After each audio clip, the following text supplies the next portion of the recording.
Shall I start straight away? Hello. Hello. Okay, say begin. Is there a network problem?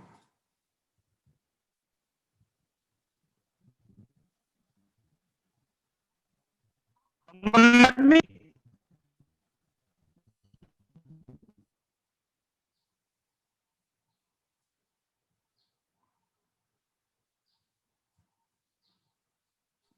As a note, I'm hearing you just fine, just as a note. Okay then let me start then. I think it is better that we don't waste time. Good morning, everyone. We are here to... On behalf of New Literaria, an international journal, and the organizing committee, and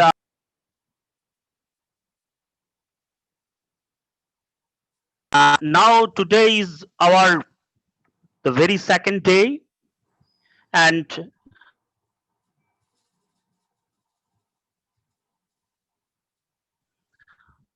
two very important speakers invited talk, Frank G. Carriuris and Professor Nandini Bhattacharya, and this session will be chaired by Professor Sibasis Biswas, Vice Chancellor of Assam University. Professor Biswas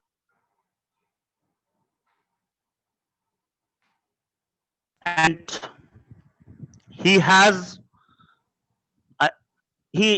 is a very reputed scholar in the field of fiction, post-colonial studies, and Indian writing in English. So, welcome, sir. And now, over to you, sir. You please begin the session. Thank you very much. Thank you very much. And good morning once again to everyone. Good morning, especially to our invited speakers. We have Professor Frank G. Carriuris from the University of Pittsburgh, USA. And we have Professor Nandini Bhattacharya from University of Burdwan. And it's my honor to introduce the two speakers, the two guest speakers today. Frank G. Carriuris is visiting lecturer of gender, sexuality, and women's studies at the University of Pittsburgh and former director of the Center for Critical Gender Studies at the American University of Central Asia. They are the editor with the doctors Andrea Cornwall and Nancy Lindsfarm of the recent collection Masculinities Under Neoliberalism, Zell Books 2016, and author of the book An Education in Sexuality and Sociality, Heteronormativity on Campus, Lexington Books 2019. Beyond their academic research, they are a working poet whose poetry has been published in literary journals, including Pittsburgh Poetry Journal, Collective Unrest, Aesthesia, Sooth Swam Journal, and Rupkatha. The abstract of Professor Carriuris for today's paper would be: this lecture addresses and expands on the ways that settler colonialism, specifically that of the United States and its rule over Puerto Rico, functions to bind, intertwine, and make invisible the structures and violence of its system and the way that it constitutes subjects under brutalizing apparatuses. Under the contemporary book, The Taste of Sugar and the Poetry of Raquel Salas Rivera, the lecture utilizes the theoretical metaphor of the scam to understand the interrelations between colonialism, colonial regimes, and colonialized territories. Exposing the increasingly global dimensions of neoliberal colonial orderings, the presentation builds on and argues for a more substantive undertaking of US imperial and colonial systems currently and historically, as well as the imbrication of distant colonial regimes and colonies as part of globalized neoliberal colonialism writ large. With that, I invite Professor Kerioris, with thanks to the organizing committee for giving us this common platform to meet on third space. Otherwise, who knows, we might not have met. So a good morning to you, Professor Kerioris, and you're on. Perfect. Well, thank you so much. I'm really excited to be here. Good morning to everyone, or good evening to those people who are not quite on IST time. It's 1 a.m. here, basically, and it's a wonderful joy to finish a night here. You're too kind in reading the whole bio. I should have made it much shorter. I didn't know it would be read off. So I want to give us a kind of a little lecture. It's just going to be a little, kind of reading here off this. I don't have any PowerPoints, so if you want to close your eyes and simply listen, that is always a good rhetorical tactic. As we have moved into the 21st century, many of the connectivities which once seemed so firm and unshakable have begun to take on a new slant. Where borders were protected and sovereign, now we see more and more the ability of capital in all of its forms to cross and trample borders, and even the concept of boundaries. This is not meant, though, somewhat contradictorily, that borders have become less dominating in individuals' lives. Since the opening of the 1990s, millions have crossed borders by all possible means, most often to deep hostility, violence, and opposition by states on all sides of these borders. This is even more true for countries currently or formerly colonized, a supposed state of existence wherein the colonizer and their influence is no longer rooted in the ground as in the government. In this brief kind of presentation, I addressed the frissions within the map and the mutable ether in which colonized countries exist. Here, addressing those seeming geographic anomalies, the conception of the colonized requires a recognition of the ways that many countries, which are previously colonized, are still under the spell, material, ethical, structural, and so on, of the colonizer, as well as countries which have become so ingrained within the colonization process that they can be hard to recognize as colonies from the outside. In this short thing, I will focus on Puerto Rico, as the introduction said, as a critical example of ways that colonialism not only destroys, but rips asunder the cloth to sew itself up and make itself whole. To begin, therefore, I will explore a theoretical metaphor of the seam, right, and how this imbricates itself with post-colonial theorizing. From there, I will use the novel The Taste of Sugar to discuss US imperialism and colonialism in Puerto Rico, and the ways that lives are constituted as fugitive, in both the sense of criminalized as well as that of fleeting. I'll conclude by bringing these pieces together, or trying to, and suggesting how this argument assists us in continuing to critically examine the still remaining edifices to a colonialism structures which have seemed to be long gone but are still very much here.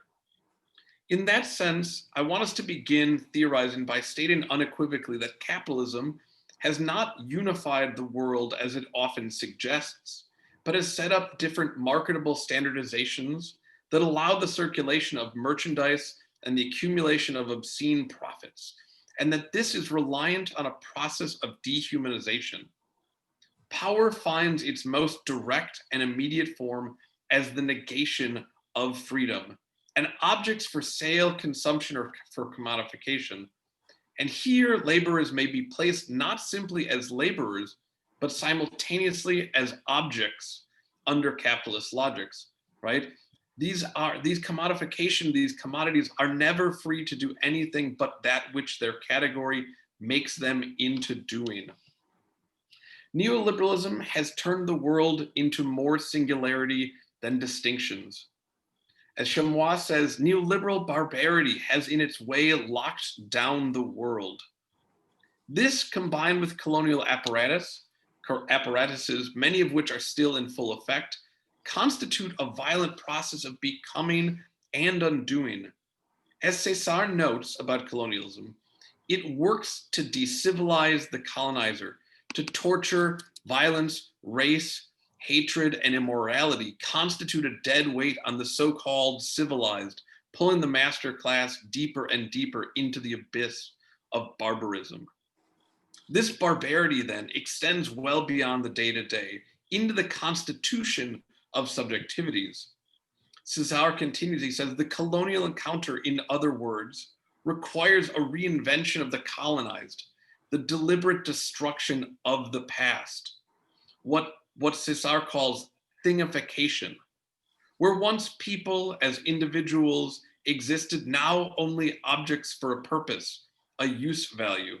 As Ngugi wa Thiong'o says, the post-conquest being is the unequal relationship of the master, the independent consciousness whose essential nature is to be for itself, and the bondsman, the dependent consciousness whose essential nature is simply to live or to be for another. This state of being thingified, not only in relationship to the colonizer, but it may be simulated in the metaphor of a seam. Post-colonial theory, as Leila Gandhi has stated, is a therapeutic theory which is responsive to the task of remembering and recalling the colonial past, and thus allows us to undo the sewing, the processes and structures, the cloth, the material conditions, and the thread which holds all of this together, the narrative and myths constituted by colonizers. In this, seam is not meant to override the less metaphorical theorizing on assemblages and networks, but to provide a further metaphorical grappling with the imbrication of current and historical interrelated colonial orders and the neoliberal system through which they are further maintained. For while metaphors are not material, they are, as Milan Kundera noted long ago, dangerous. If we see the way that borders are sharpened more and more like the blade of a guillotine, and that these borders have become, they say, systems that do not know how to recognize a human being, the move to the metaphorical realm is to allow for a re-beginning of the terms of the material. For violence itself is the constitution of a boundary between human and the other, Das informs us, and thus, while the concept of the seam is metaphorical, it is also simultaneously exactly where the world itself seeks to divide. A seam is comprised of two pieces of fabric and the thread which brings these pieces together. The seam is neither one of these pieces, nor is it constituted from those pieces, yet it forms something out of all three that taken together holds within it all of them, without at the same time total unification. Unlike a border, which exists outside of both states and is a territorial absence in a sense, the seam is requisitely imbricated into the relations of all components. The seam shares resonance and trajectory with Desceteaux's concept of the bridge, right? The seam, unlike the bridge though, is submerged once it has been constituted. And turning our shirt inside out reveals to us that which has kept it together. This hiding is the constitution of a subaltern through the construction of a hierarchy and the turning out of the construction of the undisturbed surface, the peace, the silences. The seam, more than just hiding the construction which constitutes the world, strengthens the garment and makes it into a smooth facade of cloth. And when it is done in the most perfect way, leaves little enunciation of the seam itself. Yet this tableau is only possible, this seam, through the stitches, which are as clear a demonstration of violence as possible. As I continue, the seams that are manufactured on the violence of stitching and material appropriation will become clearer. In sewing terms, a wrinkle or a crease is called a memory. Each seam then contains a universe of memories within it. Those memories are of what has been, what has gone on, and who has been written out of the world. The novel, The Taste of Sugar, documents and details an important case for elaborating on the imbrications of colonies, doing so via historical narrative with contemporary political commentary in the modes of telling. Localized in Puerto Rico, the story follows a family through the complexities of relations to the land, from owners of a large farm to laborers to debtors. Beginning during the period when Puerto Rico was a Spanish colony, the book moves through to the Treaty of Paris between Spain and the United States, which constituted Puerto Rico as a colony and territory of the United States. It is important to note the historical continuity of this time period during which Puerto Rico became a colony of the United States, during which Jim Crow laws were enforced against Blacks in the United States, as well as the expansion of the horrific boarding schools for Native Americans. These are prescient and telling historically contemporary events and relations. In speaking of the abolition of slavery in Puerto Rico in 1869, renowned Cuban political fighter and writer Jose Marti notes that after the abolition of slavery, the former slaves were under contract to their masters for 3 years, and the owners were paid in cash for the loss of their slaves. And only in 5 years' time would the freed slaves come into the full possession of their political rights. Much like the previously quasi-autonomous government under the end of Spanish colonialism, the US installed government controlled the conversation itself, with the US rejecting the Puerto Rican government's unanimous 1914 vote for independence. It was not until 1917 that Puerto Ricans were granted US citizenship as part of the Jones Act, which only included those born after the US's control of the country in 1898. It is this context of capital protection of slavers over people, post-Spanish rule, and US governing in which the following story begins. Following a family of coffee farmers through the transition from Spanish rule to US, from owning their own farm to being forced to migrate to the other US colony of Hawaii. The story elucidates the ways that colonies are mobilized as mechanisms towards other colonies to break apart the cotton to make the thread, another metaphor that is apt given the US's reliance on slave labor for the cotton industry. In this book, A Taste of Sugar, a public note from a US general, a fictionalized one, states that the US military forces have, quote, come bearing the banner of freedom. It is not our purpose to interfere with any existing laws and customs that are wholesome and beneficial, so long as they conform to the rules of military order and justice. Inherent to this is the contradiction between non-interference and military rule. The ability to make rulings on what is wholesome and beneficial, and to whose benefit, of course, undermines the statement of lack of interference. Or as the book so aptly puts it, so many laws to break a person's spirit. Speaking to Fanon's theorizing, Lewis Gordon notes that whereas force is simply the impact of one object of another, with at times the resultant pain and suffering, violence requires a system of norms through which something wrong or undeserved or unjust happens. Sugar, banana, and coffee estates in the Caribbean have, according to Walter Rodney, left people jobless and have failed to, quote, raise the living standards of the Black masses. They have failed to make provisions for increased water consumption and for drought. They have failed to modernize telephone communications, and they have failed to make allowances for the increased need for electrical power. In short, these plantations, fruit and coffee, of which Dole is simply one of the most well-known, have functioned as direct provision apparatuses of colonial extraction, regardless of the fact that they are technically, though not functionally, controlled by locals.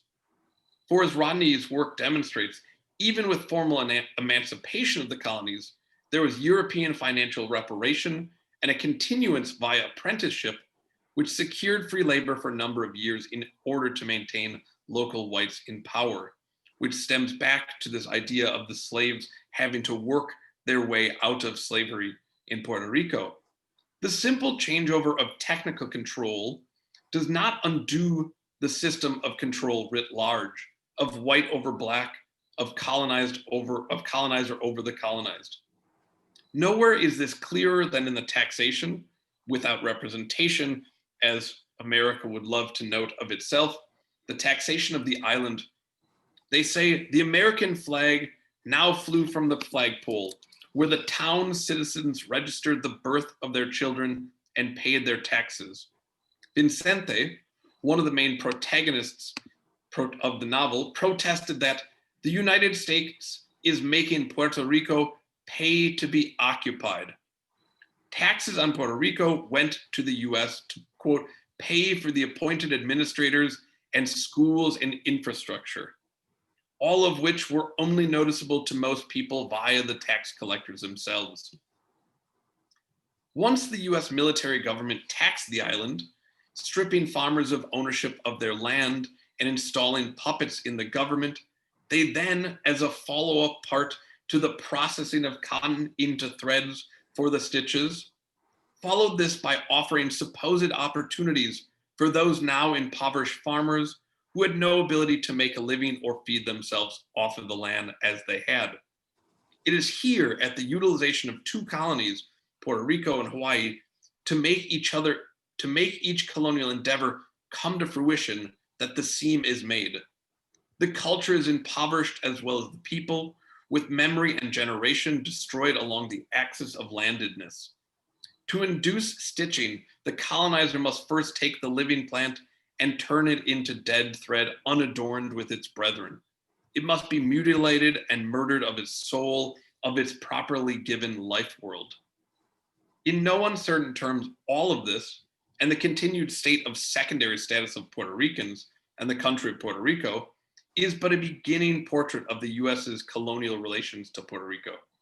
The hurricane that in the novel destroyed crops and sowed the ability to further disempower and marginalize Puerto Ricans can be seen to represent Hurricane Maria that struck the island in 2017, and which, due to the US's response or lack thereof, created again a situation of poverty and destitution for the island. The event, well covered by media who criticized the US and President Trump's response, is given further heft in a poem by Raquel Salas Rivera. They say, objects, flying objects that fall from a sky without foodstuffs, objects that fly through the air, crashing against memories. Or again, he, and here he is Trump, he threw paper towels into the crowd as a humanitarian gesture. No es una vida normal. This is not a normal life. And that time we existed because we are dying, abrió Plaza Las Americas, opened in the American Plaza, or in a similar offer given to those displaced and despondent from the impact of the hurricane in The Taste of Sugar, where they offered them jobs in Hawaii, Rivera brings it into its modern version. The airlines offered tickets for $50 if you wanted to leave home forever. No exista un mundo post-huracán. There is no post-hurricane world. As Prasanta Chakrabarty says, such is the violence of opacity that it places you ontologically at sorrow's custody, which first off is just a fantastically written sentence if ever there was one. Now more than ever, it is not the enunciated violence of colonialism, but the conditions under which colonialism's existence is made invisible and the seam folded under, which is the most violent. In his Nobel lecture, Derek Walcott, another poet, stated that the Caribbean is still looked at as, quote, illegitimate, ruthless, mongrelized, no people, fragments and echo of real people, unoriginal and broken, he says. Or in a different way, as Cynthia Enloe states, later is a patriarchal time zone. It is also, of course, a colonial time zone. In Rahul Rao's deeply theorized book, they argue that any relation of community inherently exhumes issues of nationalism and exclusion, while without communitarianism, the materially powerful will be able to continue exerting sway. This relation for Rao is defined as one of boundaries and borders. In this way, this essay has sought to unspool similar concerns about that space that exists in between these. With his usual wit, Hamid Dabashi mocks the position that, quote, there is no colonialism, no imperialism, no national sovereignty. These are all fictions that old lefties have made up. He is taking a spoof at many European theorizings that colonialism should just be forgotten and moved forward. Now, more than ever, though, we must remain committed to addressing the structural, material, and ruinous remnants of colonial regimes. All of this seeks to demonstrate the necessity to grapple with the continuing and continuity of material conditions. With limited space to fully unpack the depth of colonial seam making, my aim has been to begin to unpick the stitches that hold together a system of colonization that, especially with Puerto Rico in the US, goes unnoticed and is not given the due it deserves. While many Puerto Ricans have fought to ensure that the colonial apparatus is known and pushed back, too often they are not heard. In this short kind of lecture has sought to bring to bear a metaphor, building on post-colonial theorizing's humanities-driven approach, and has hoped to reintroduce the danger of theorizing through the material of metaphor. I thank you for your time and really look forward to any questions you might have. Thank you so much, Professor Kerouris, for this very exciting talk. You gave a new dimension to the borders and colonized communities. You spoke about power under capitalism and how you have spoken about new colonial orders and new liberalism. Well, I propose, because my job is the unenviable task of the timekeeper, I propose that let us have the other talk now and keep the question answers for the end, because listening to your talk, I was so engrossed, to be very frank, that I did not look at my watch. So let us have Nandini first, and we should have the question answers at the end. Is that? I apologize if I went over. I really deeply apologize.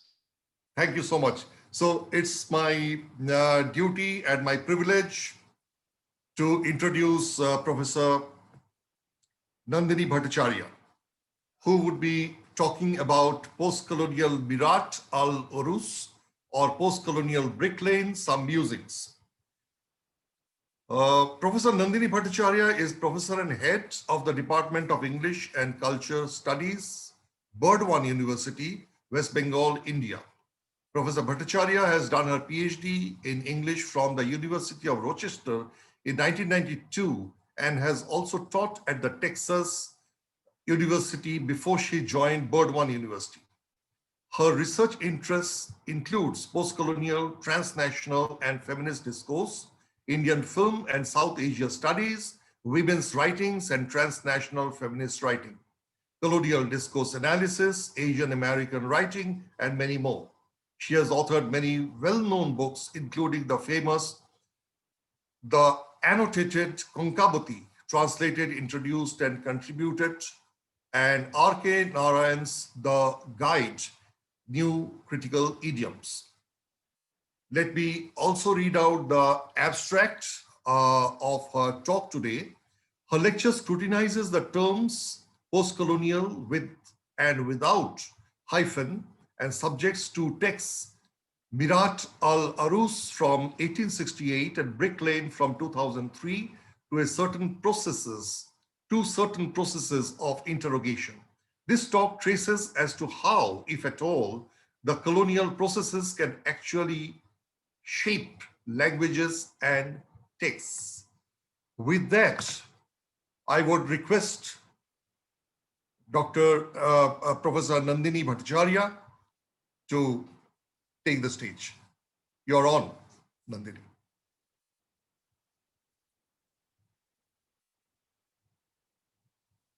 Professor Bhattacharya, you have to unmute yourself. We can't hear you. Yes, can you hear me now? Yes, perfect. Yes. Sir, just a few corrections. I'm no longer head. Headship is rotational, and I have not done my PhD from Rochester, but from Jadavpur University.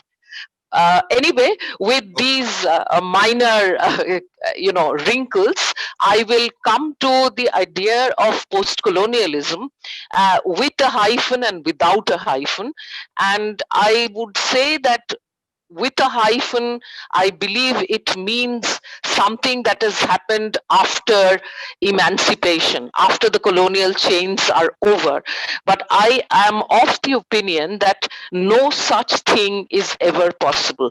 Post-colonialism is a wrinkle to carry over the textured images that my earlier and very brilliant speaker spoke of. It is a wrinkle, it is a critical response to the violence of colonialism.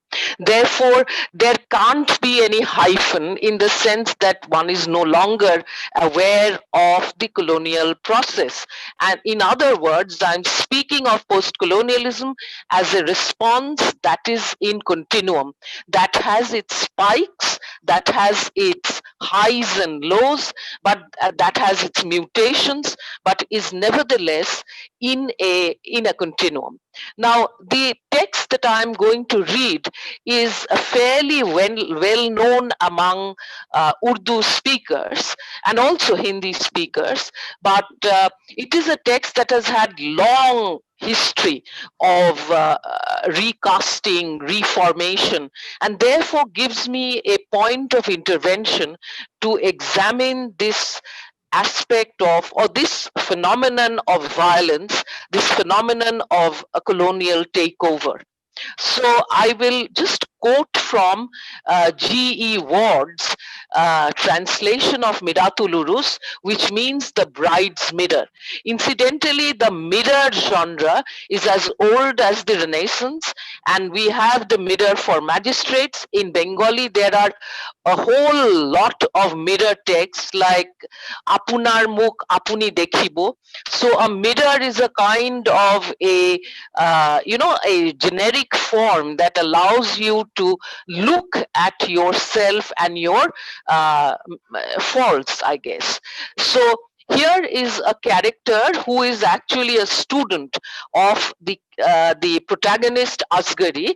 Asgari literally means the young, and Akbari literally means the old. Akbar means old, Asgar means young.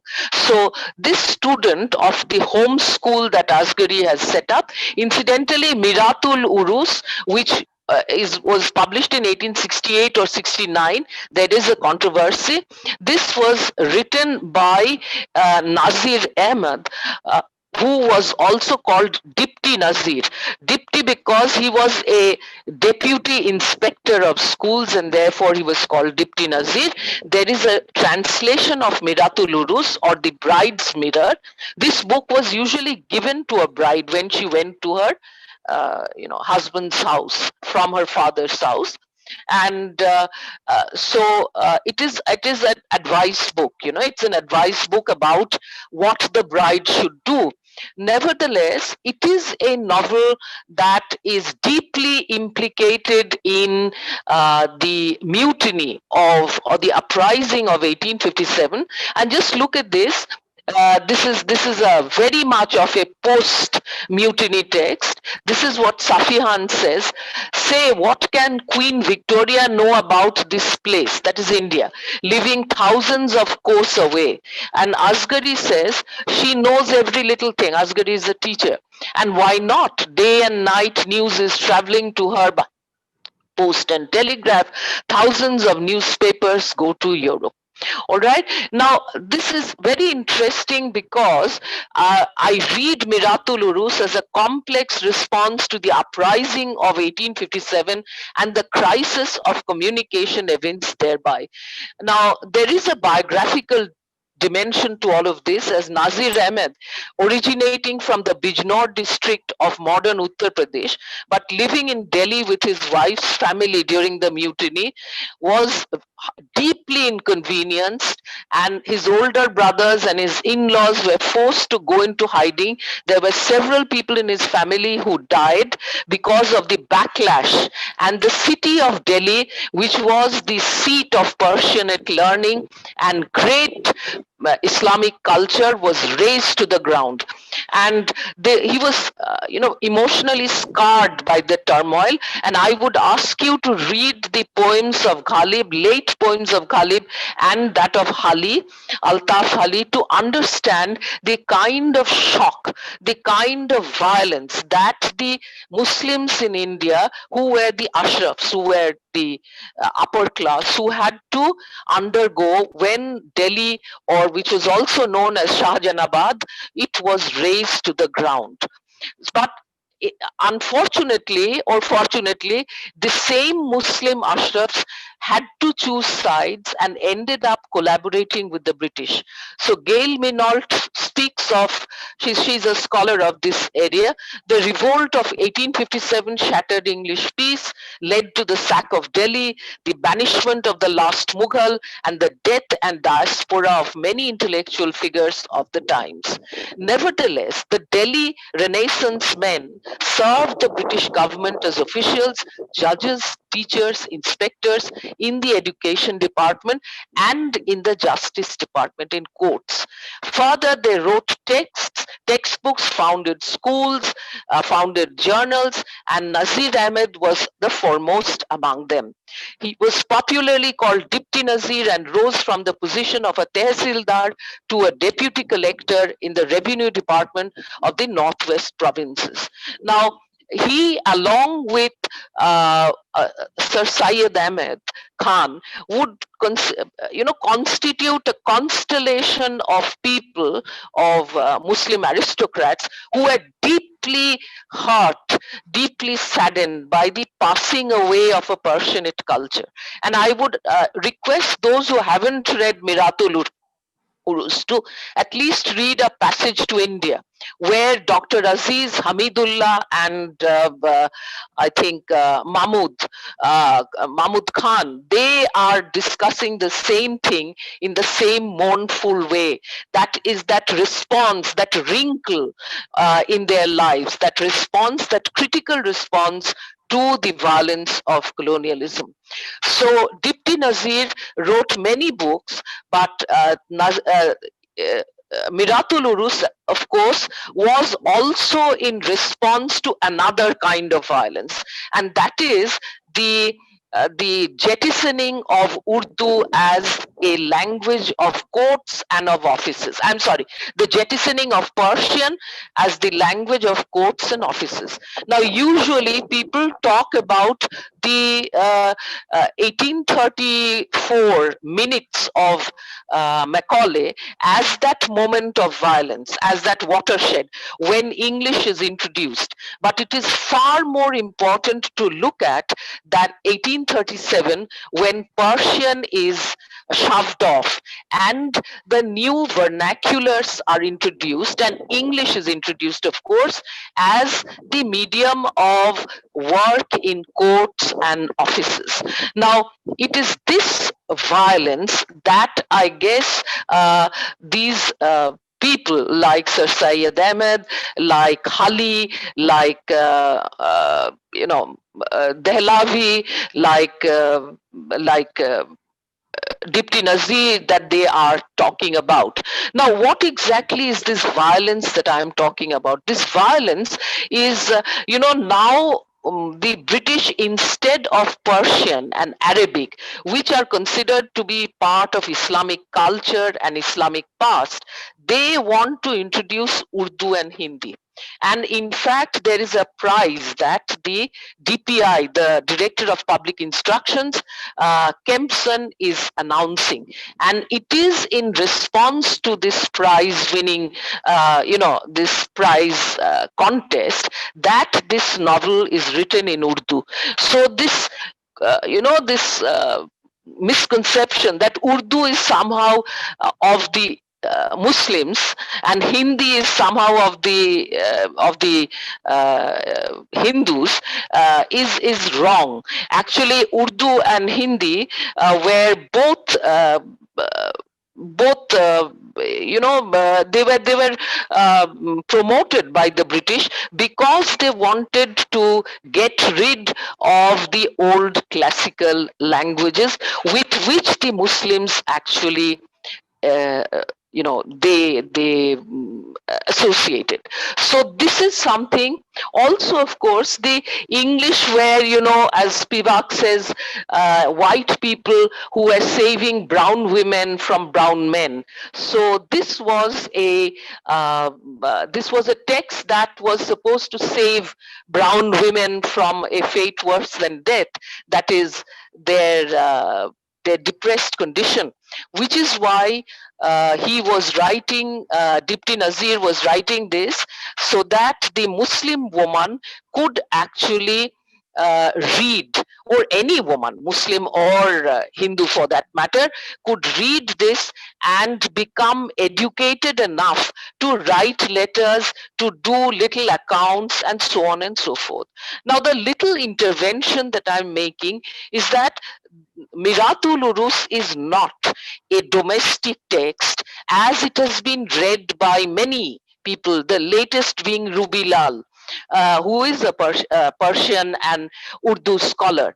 But it is a text that is deeply implicated in the mutiny violence. So it is that first wrinkle, it is that first response to colonial violence, the uprising of 1857.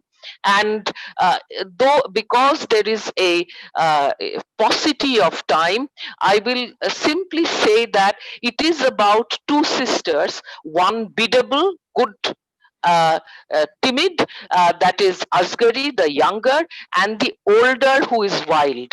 And the novel is about how the younger sister Asgari becomes the cornerstone of her marital family, and how she saves the men from their dissolute habits, how she even travels up to Sialkot in a dark ghari, a postal carriage. And she actually says, when everybody talks about parda, she says that parda is a matter of the mind, and now that the British have declared Pax Britannica, then there are British laws, then women can travel easily into across North India. So there is no harm in her going to Sialkot, where her husband is leading a dissolute life, and she must save him and also save the leakage of money that her husband is doing, because money is a very important factor in North Indian text, which is poorer. Today when I compare Bengal to Delhi, I see the reversal, because in Bengal there is a Vidyasagar who is earning more than 5,000 rupees a month, and here is Nazir Ahmed, who is never earning more than 500, and he is also speaking of leading lives very comfortably with 10 rupees, or at the maximum 15 rupees. In fact, a character in this novel actually travels from Delhi to Sialkot to earn 15 rupees. He is only earning 10 rupees in Delhi. So you can see the difference in the amount of wealth that is accumulated in Bengal presidency and the lack thereof in the northwest provinces. This is because the northwest provinces are seen to be Muslim dominated. They are seen to be the hub of revolution, subversion, uprising, and which is why there is less government jobs, more deprivation, more segregation, as I would say, whereas Bengal is looked upon as pro-British, and of course it is the capital of the British Empire. Now, Mirat was born in the cusp of between a crumbling older system of politico-administrative legal communication order and a newly developing technologically enabled global system. All right, now because it is also a response to the Charles Wood's Dispatch of 1854, because it was a frank and cordial call for native women's education uplift. In other words, as Spivak says, the Charles Wood wants to save brown women from brown men. So with this, I will simply go quickly over to another wrinkle, that is the remaking of Mirath in India in a post-colonial world with hyphen, when India is free. This is in the 70s when Hindi movies are becoming quite popular, and of course in this movie this is called Aina. Aina is again a recasting of Mirath, and it has two characters: the good sister, who is played by Juhi Chawla, and the bad sister, who is played by Amrita Singh. And there is a husband, of course, who tames the shrew, that is Amrita Singh.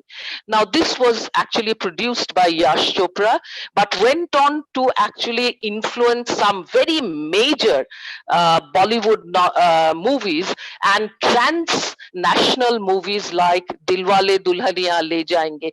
The two sister model and the two state model of Britain and India become a sort of post-colonial feature of post-80s Hindi movies, and they use Dipti Nazir's basic structure to recast it. Now I would then go on to Pakistan, and this is something I'm very, very interested in. There are these two Pakistani television serials. One is by Hum TV, HUM, and the other is by Geo TV. Hum TV, I will read this portion out. Hum TV's Akbari Asgari is written by Faizia Ikhtar and directed by Haysam Hussain, and it deploys 25 episodes to depict the journey of two daughters of a Pakistani cab driver who are settled in England, named Sarah and Becky, but Asgari and Akbari by their father, who is very culturally rooted. The younger Becky appears biddable and the older Sarah appears wild. However, they are forced to move from London to Lahore in search of culturally authentic husbands. Asghar, Fawad Khan and Akbar, due to difficult, and they are going to marry their cousins Asghar and Akbar. There is also a sister called Batul. If you have read your Mirath, then Batul is actually Asghari's daughter who had died, but here she is a sister to she will become a sister-in-law to Akbari and Asghari.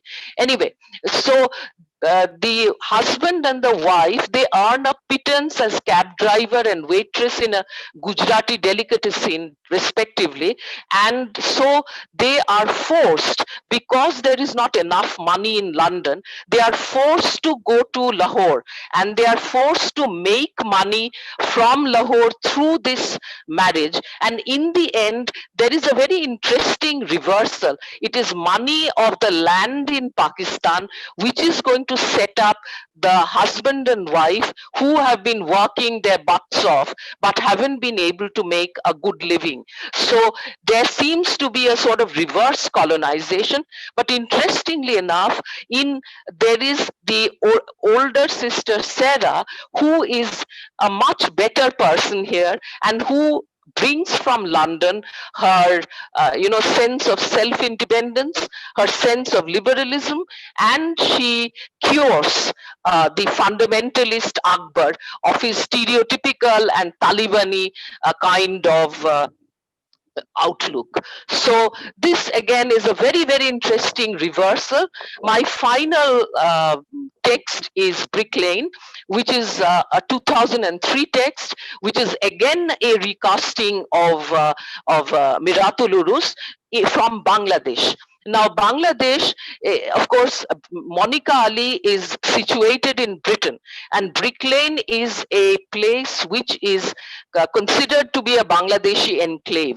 Now, it refers to a age-old and again a colonial stream of mariners, Sylheti seamen, who have been traveling from Sylhet to Britain and settling in the Brick Lane. This Brick Lane is also the place which is called Aldgate, where you have Fagin of Dickens and all sorts of, slum novels where all wrongdoings are done. It's the dark underbelly of Britain. Now, this novel is more well known, I think, because it was chosen for a Booker, or it did win a Booker. This novel has two daughters and who ultimately are able to straddle these two worlds of Brick Lane in Britain, which is the underbelly of Britain, and Dhaka of Bangladesh. It is, again, Dhaka cannot provide enough money for sustenance, so women must marry men who are situated in Britain. So marriage is a profession. But at the same time, in Britain, there now emerges in Brick Lane a work for women who are going into stitching and garment trade. And you are all aware of Bangladesh's great input into the transnational garment trade. So from the old Sylheti, movements of in East India Company ships fighting British wars, you now have women who are in Brick Lane and who are sewing jeans and hemming little skirts, tiny skirts, even though they are they are wearing their hijab, and these are being sold transnationally. So here is Nazneen, who is the older sister and the good sister, who is able to say that anything can happen. The right to choose, anything can happen, anything is possible. And in her very limited way, she is able to acquire some agency as a post-colonial, outsider in London, in its margins, in its ghettos. She's able to collect a little money. She's able to pay for her husband's ticket. She's able to make a living there. So Mirat does not die, or in other words, a post-colonialism does not, disappear, but morphs and remakes itself into responses and, mutations at various points in history and within the subcontinent. Thank you.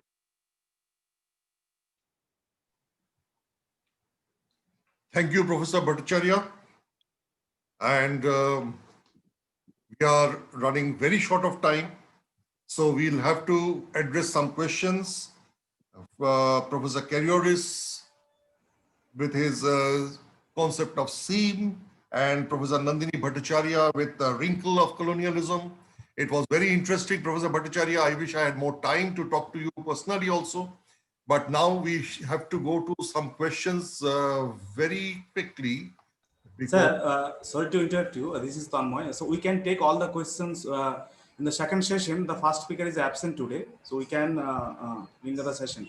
If our speakers, Nandini ma'am and Frank sir, if they are ready to have the questions.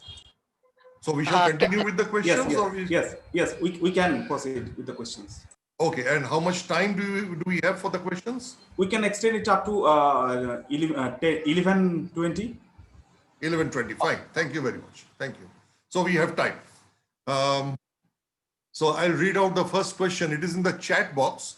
It is a little difficult for me to read, but anyway, I think it is Sweta Kumar asking Professor Karyoris, would you consider that metaphorical analogies being materialized, becoming tangential in fiction, adds to the metaphor's validity, or does it add to or subtract from the narration's reliability?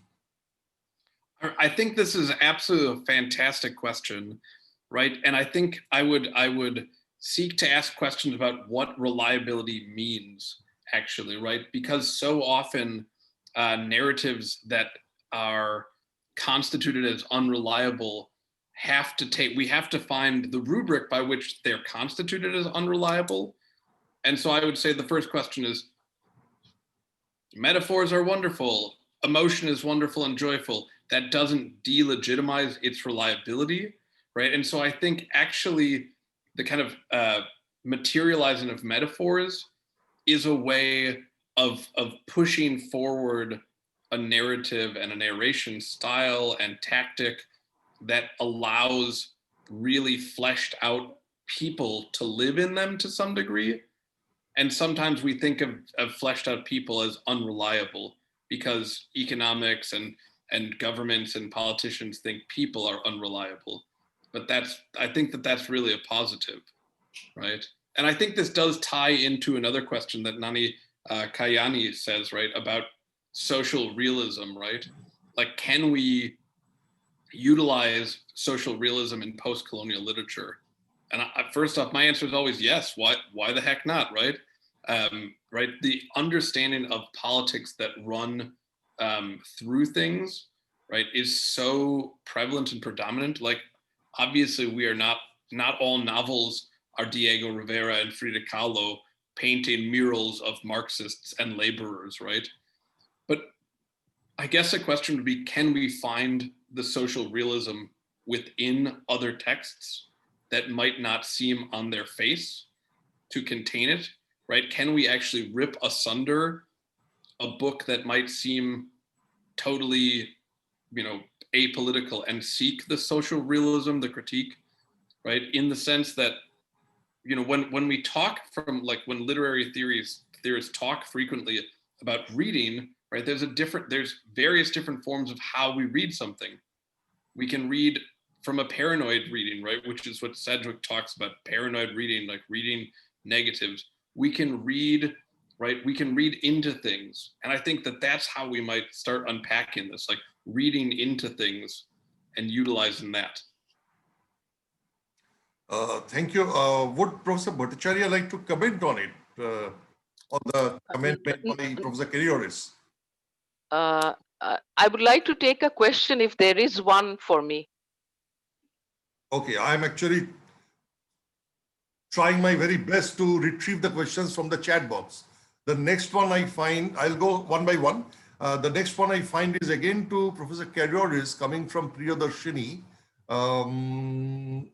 Can you shed some light on how the Patriot Act and the Department of Homeland Security, or these European borders that promise safe space for Americans, shape or is being shaped by anti-colonial literary archives from Puerto Rico? An example or two of novels from the country of Puerto Rico would be nice. Yeah, I think, anytime we talk about the Patriot Act, we are talking about the invocation of, right, and I know Professor Bhattacharya talked about this, the invocation of brown people, specifically like brown men, right? This is that kind of terrorist thing. The invocation of another, right, is already contained in that, right? And so the Patriot Act and the securitization and the militarization of police forces in the US is deeply shaped on colonial structures and the notion that like the true, like unblushing American, United States American, is obviously deeply white. They're deeply Protestant, right? They're taken on all of these things. So I think the Patriot Act and how it connects to Puerto Rico is via the system of kind of Puerto Ricans. We're going to continue taking from them, right? Because we want their money, we want their taxes. We refuse to give them all of the due process, all the due rights in other things, but we still want them. And the kind of Patriot Act just hones that into a sharper edge, I guess I would say. I can think of a couple of novels. I'll have to think on that though, about how the Patriot Act might tie in that. I want to make sure to leave time for Professor Bhattacharya. Okay, we have a question, I think two questions. One is, it deals with what Professor Bhattacharya dealt with, coming from Nani Kahyani. Can we analyze social realism in post-colonial literary works? If yes, what are the possible approaches to use? And the second question also, let me read out at one go. One important book that deals with Hindi-Urdu question is King's One Language, Two Scripts.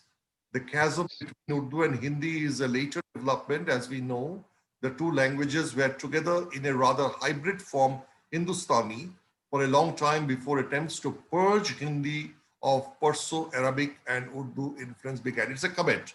So, Yes. Bhattacharya, please. Yes. Yes. Thank you for the questions. Thank you for listening. The first question is a little intriguing because I believe that social realism is something that is, well, there. I mean, the novel was born on the crucible of social realism. So, I mean, even if it is a magical realist text, we are still within the ambit of the word real. And a post-colonial text, which I believe is a text which is aware of the wrinkles, which is critically responsive to the violence of colonialism, how can that be not socially realistic?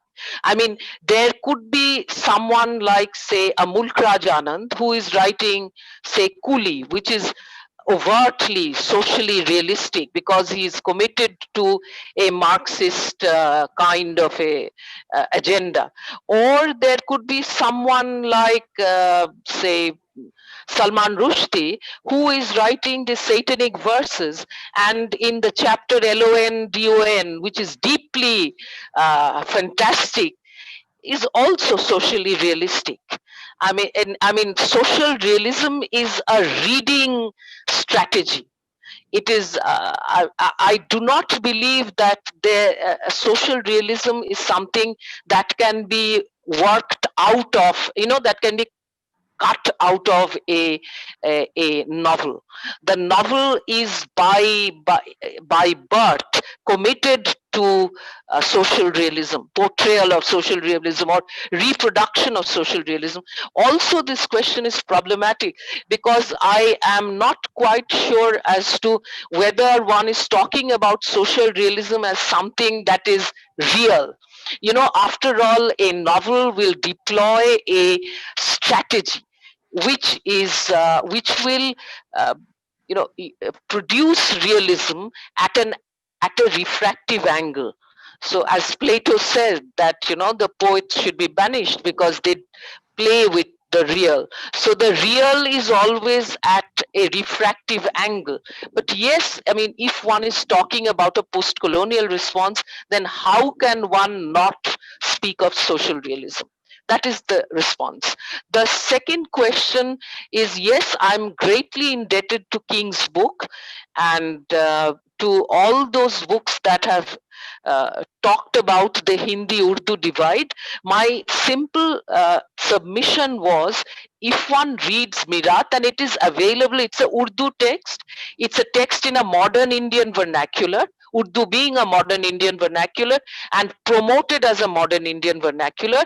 The same prize went, though he had won a lot of money, Dipti Nazir, there was another person, Gauri Dutt Sharma, who also won a prize for the same contest, but only 100 rupees because the Hindi novel was vastly inferior. It was called Devrani Jethani Ki Kahani.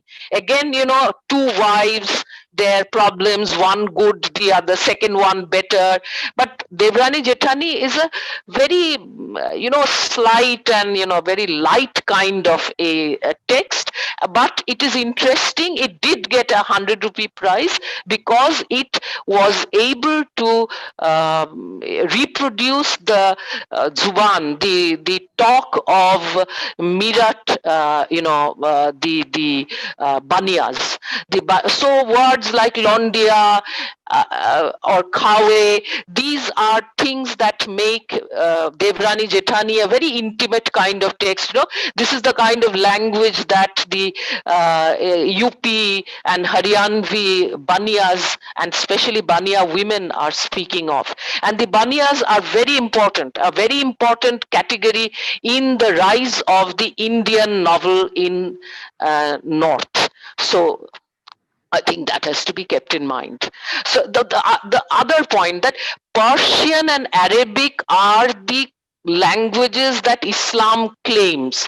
Urdu is not a language that Islam claims, you know. In fact, in Mirat, there is continuous griping that Urdu is something that even Hindus are learning and they are going forward. Whereas Persian and Arabic especially is supposed to be the language of the Muslim for his religion. So I think this is the time when one has to get rid of these misconceptions. Hindi and Urdu are not two different languages. They were twinned at birth. They have many words and idioms which are similar, and Urdu was patronized by the British as a modern vernacular, just as Bengali was patronized as a modern vernacular in the Bengal presidency. Thank you, Professor Bhattacharya. There's another one for you. Yes. Paulumi is giving thanks to you and asking, given that there were women readers at the time, do we have any sense of show women read this political novel, which at least on the surface was a domestic one? And Yes. Yes. afterlife of this text in women's writing, any afterlife of this text, I cannot see properly, of this text in women's writing. And finally, it's a 3-in-1 question. And finally, do you know there was any translation of this text to other subcontinental languages such as Bengali? No, I did say that it was translated in Bengali as Tri Darpon. See, so very early, if you can go to West Bengal State Central Library D space, and you can write Dipti Nazir and you will find Sri Darpon.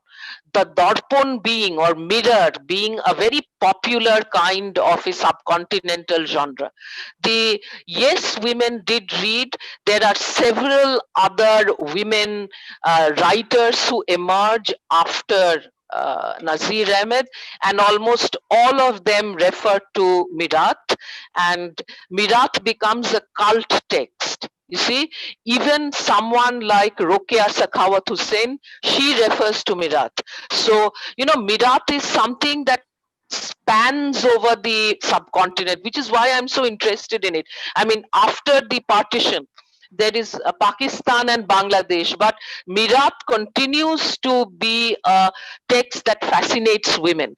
And Mirat also seems to be a very favorite text of the Bollywood gharana, you know, the Bollywood tradition, especially when they are dealing with two nations, two states, two people. So, you know, that Mirat had these wrinkles and possibilities of transnational reading, I think, are recognized by popular filmmakers. Yash Chopra I consider to be a very important filmmaker for social realism, you know, for being a mirror to the Indian society and its gender preferences and the way gender is normativized. So yes, and of course I don't know if Monica Ali would like to call herself a woman writer. You see, I don't think she makes any such feminist claims, but Brick Lane is a deeply feminist novel because it talks about the woman's body. It talks about Nazneen's mother who spikes herself, who, you know, spears herself because her husband, as an act of defiance, because her husband will continue to go to the homes of other women, fallen women, and therefore she will not be a saint, but she will, you know, spike herself, she will spear herself to death in a granary as a sort of immanent act, an epiphanic act of defiance. So yes, it is a woman's novel, and if you email me, then I can give you a whole list of women writers, mostly Muslim, who have referred to Mirat in their later Urdu writings or even English writings. Yes. Thank you so much. One question by way of discussion to Professor Carrioris from my side. You were talking about Puerto Rico and how Puerto Rico is paying to US for their maintenance, for their development, education, whatnot. is the situation as you find in Puerto Rico, as you have analyzed in the texts that you have chosen for today, somewhat similar to the situation in Hawaii? Because it seemed to be that Hawaii is also having the same phenomena. Yeah, Hawaii, Hawaii has the best way I could put the difference would be that the US killed more indigenous Hawaiians, and so resistance to American colonialism has been less long-standing. But every year on the date of the kind of, sucking in of Hawaii into the United States, there's protests of various sorts, and indigenous Hawaiians resist this in their kind of specific ways, right? But since I think, it's become, for Hawaii, since they're a full state rather than Puerto Rico, which is this kind of ostensibly Commonwealth, country attached to us as like a pseudo state, I think people have been find themselves in a slightly different state. But indigenous Hawaiians protest significantly against the colonialism, against kind of the degradation of Hawaiian culture, right? They're just starting in the past decade or 15 years in Hawaii to start kind of going back to traditional cultural events and holidays, as well as kind of igniting language programs around that. Thank you very much. In Hawaii, I have come to understand, I've seen that there are two flags, the American flag fluttering at the top, and as a sign of protest, the Hawaiian people, they fly their own original flag. Is it the same with Puerto Rico too?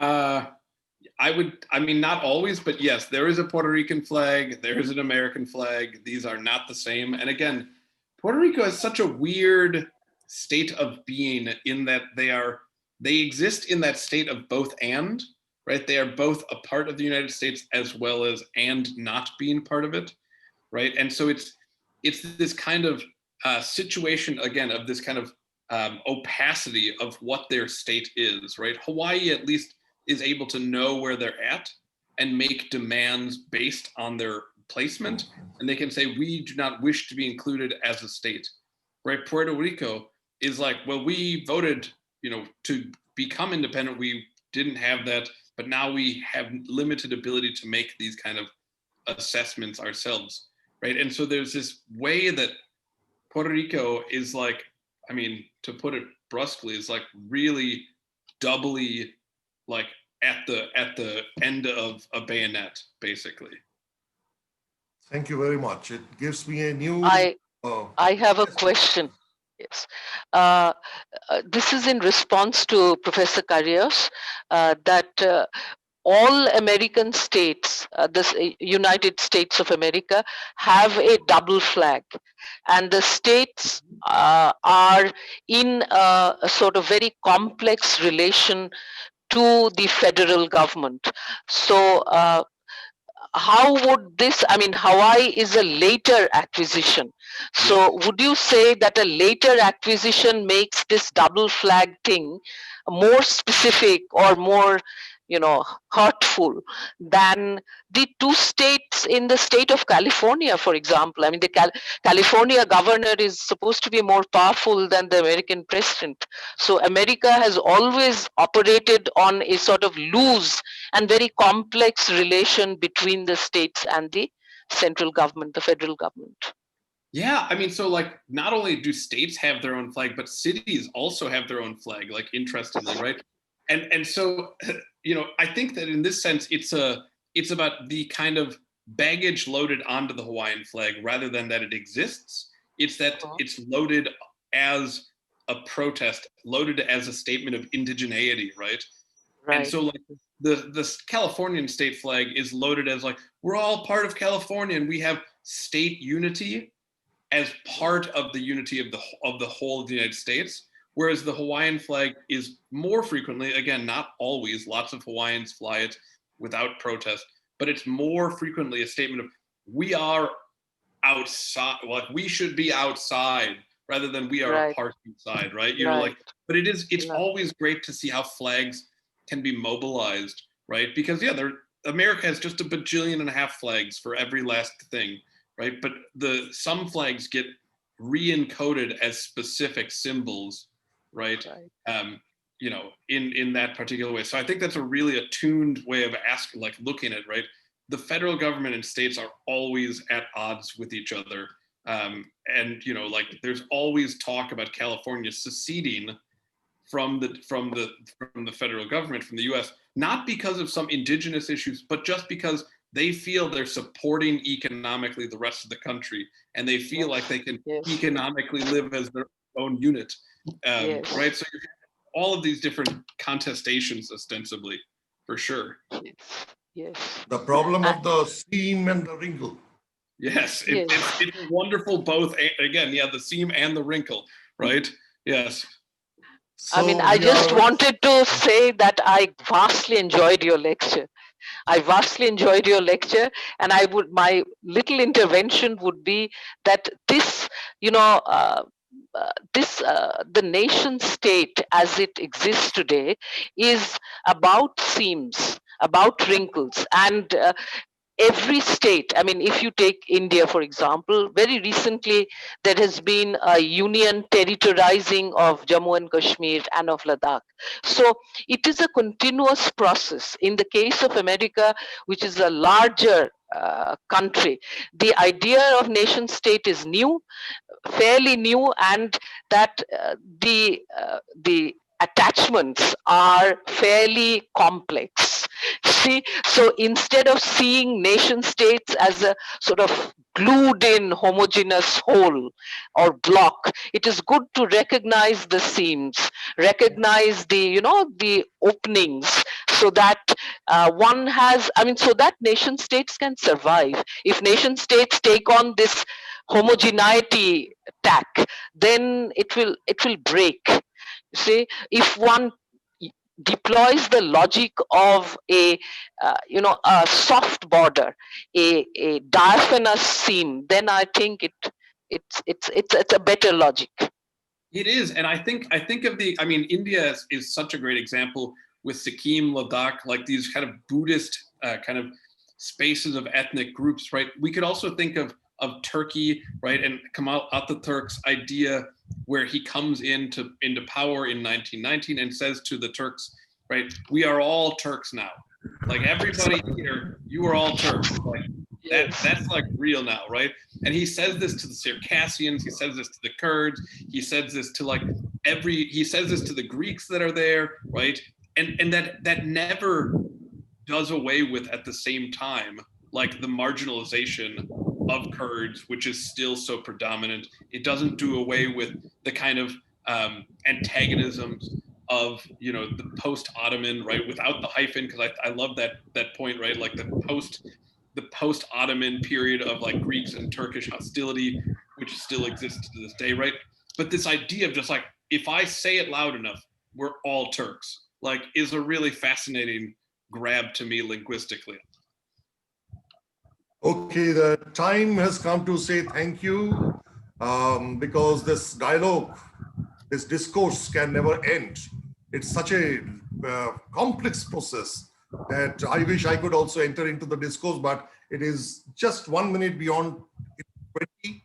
I was given the deadline up to 11:20. I hope that Dr. Kundu doesn't kill me. A very big thank you to Professor Karyoris. A very big thank you to Professor Bhattacharya, with apologies for the morning glitches, but they are part of the wrinkles. So we enjoyed the wrinkles and the seams. And thank you, the organizers, particularly the young and energetic Tanmoy Kundu. He has done a fantastic job. I congratulate your endeavor, and I thank you once again for bringing us all together on this platform today. Thank you very much. Thank you. Thank you so much for having us. Thank you. So, thank you very much on behalf of the organizing committee of New Literaria and St. Assam University.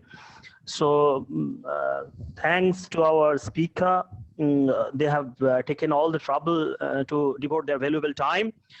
And thank you, sir. Thank you, ma'am.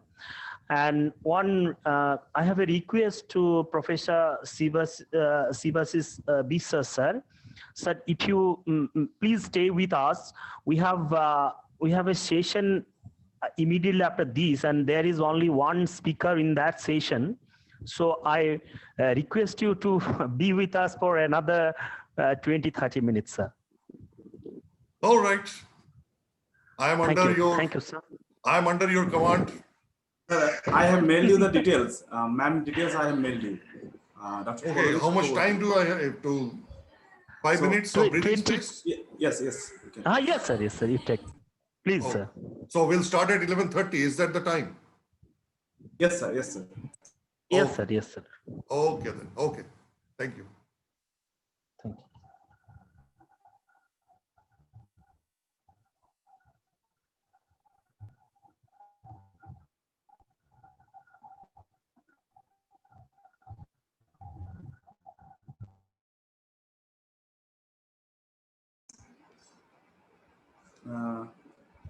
Good morning, Dee. Hello, am I visible? Am I audible? Yes. Okay. Just give me a second. Not. Yes, you are visible. Okay. So should I begin? There's So, a ma'am, chair, I right? request you. Surely there's someone's going to chair this. Yes. Okay. You please wait, because Yes. Professor Bisas was with us for 1.5 hours, so he has taking a breathing time. Yeah. Please, you please wait. Yeah, but while I'm waiting, maybe I will thank the organizers, but especially you, Tanmay, for inviting me. But I have interacted with you, and this is such a great effort. So thank you so much for inviting me. And I am also an apology that this is, as I told you, that this is a particularly cluttered time in my household. There's no childcare, so I cannot attend as many sessions as I would like to. So apologies to all speakers whose sessions I shall miss. Thank you, It's Dee. more my loss, but still an apology. Thank you. I will share the YouTube link with you, sir. Yeah, that will be great, actually. Yeah.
Hello, Sogato. Hello, sir. Good morning. Very good morning. So nice to see you. For me too, sir. After a long time. After a long, long time. After a long, long time, sir. We still have 2 minutes, but if you start, there is one speaker now. Yes, sir. Sir, towards the end of the last session, you mentioned that if Kundu does not kill you, because you were afraid of those 2 minutes. But Dr. Kundu is a great fan of you, sir. Oh, really? We know that I'm honored. Sir, we know that you kept your phone on silent mode because of your busy schedule. And Professor Kundu was trying like anything to reach you over phone. When? Now? During the last session, towards the end of the last session. So Okay. I say that Professor Kundu is a great fan of you. And there is no question for him to you, sir. Thank you very much, sir, for joining us once again. I take the pleasure of introducing Professor Shivashish Biswas once again, though. Professor Biswas is a professor of English at Assam University Dufi campus, and he is also the Pro-Vice Chancellor there. And Professor Biswas is a great scholar and a great friend of everyone, even a very young person like me compared to his age. Thank you, sir, for being here once again. And in this session, we have got only one presentation. The paper will be presented by Dr. Poulomi Chakrabarty of IIT Bombay, and she will be speaking on teaching post-colonial theory in contemporary India, the question of caste. So, sir, it's over to you to move ahead, sir. Thank you, sir. Thank you. Thank you, Sogato. And I don't thank you for all the lies that you spoke just now about. Okay, so we have Dr. Poulomi Chakrabarty. Most welcome, madam. Associate Professor of English, Department of Humanities and Social Sciences, Indian Institute of Technology, Bombay, India. I will read the bio note first by way of introducing Poulomi. Poulomi Chakrabarty is Associate Professor of English in the Department of Humanities and Social Sciences in IIT Bombay. Her most recent publication is a monograph titled The Refugee Woman, Partition of Bengal, Gender and the Political, from Oxford University Press. Her gender-focused research interests are in the partition of 1947, the turbulent 40s in Bengal, and particularly in the context of mid-20th century India, cultures of the political left and women in organized politics. I wish I could talk to you on a one-to-one basis. Now your abstract is pretty longish. If I read it out, I'll eat into your time. What do you? I think it will be okay if you just. I mean, I can read the title and then take it from there. Sure, that's sure, okay with everyone. Then you're on. Okay, thank you very much. Just a couple of things. I have already thanked the organizers. I thank the chair and everyone who's making time to listen to me this morning, and all best with all the speakers that I will not be hearing to. I'm going to look away from the camera because I have my paper on another screen, so please bear with that. And I was worried about time because it seemed like a very tightly packed schedule. So I did actually write down, so I'll be reading from a script for almost all the time. And again, bear with that. So this title is, the paper is titled Teaching Postcolonial Theory in Contemporary India, the Question of Caste. I could have perhaps titled it better as Teaching Postcolonial Theory in Contemporary India, the Challenge of Caste. Now, this paper originates in my teaching experience and I particularly talk about the theory course, teaching postcolonial theory course to doctoral students in the department where I teach, which is the Department of Humanities and Social Sciences in IIT Bombay. Now, my teaching experience suggests that postcolonial theory has critical use for diverse student populations in contemporary Indian classroom. Why is that? I don't really get into arguing in this paper. It's a short paper, but I can give two gestures, make two gestures towards this use. First, It can equip students with valuable analytical tools and innovative enabling methods of reading, thinking, and expression, but also to say that post-colonial theory and post-colonial studies entered the Indian English departments in particular out of the crisis in the 1990s when the canon was questioned in a particular way. It's the rise of that moment. And I would personally argue that, or advocate that whatever space we have gained in those kinds of political moments, we shouldn't secede those. We should work with those. But I am also slightly critical of the way post-colonial theory is or can be taught, and therefore this paper. So therefore these are the two. I want to say that in spite of being critical, I think we should do this. That's why this paper. The story of colonialism in India that post-colonial studies centrally theorizes is almost singularly that of caste Hindu elites. But since the implementation of reservation in the early 1990s, the student population in research programs, I would say especially in arts, is significantly more heterogeneous. There are students now in Indian classrooms who can vocally challenge this unified story. Thinking with my students, I learned that to narrate the encounter with colonialism in India solely, or even primarily as a story of anti-colonial nationalism, is a caste privilege prerogative. Based on my teaching experience, I argue in this paper that post-colonial theory, if it is to hold up to the scrutiny of people of different caste histories in the contemporary Indian classrooms, need to be responsible to the difference caste makes to the story of colonialism in India. When teaching in the Indian context, it becomes quickly obvious that priorities and presumptions that underwrite the teaching of post-colonial theory in North America, whose teaching needs shaped this theory, are untenable here. The binary opposition between the colonizer and the colonized of post-colonial pedagogy is intelligible and urgent in Anglo-American classrooms through students' understanding of racial inequities. In comparison, in a non-settler colony such as India, its strongest affective pull is towards nationalism. That is to say, when we read ourselves into post-colonial theory, we read ourselves as the colonized, right? And we are the racialized other. We do not see ourselves as perpetrators of colonial violence. This is so, this centering of nationalism is so even when post-colonial theory underscores the problems and complexities of nationalism and narrow nationalist identities, the difference between various kinds of nationalisms or the contingencies of nation as narrations. However, to let nationalism position itself unconstrained as the telos of post-colonial theory renders just such theory, I would argue, exclusionary, coercive, or plain irrelevant to not only students from marginal castes, but also from different regions in India. For instance, understandings of colonialism of students for, or even working on research projects based on the former princely states, particularly from South India, often do not cohere with those of presidencies of British India. Colonies such as Portuguese colonies and French colonies, their understanding of colonialism is also quite different from British India. Nationalist erasures of these differences within India, even in the 7 decades of independence, has remained to a great extent uneven and incomplete.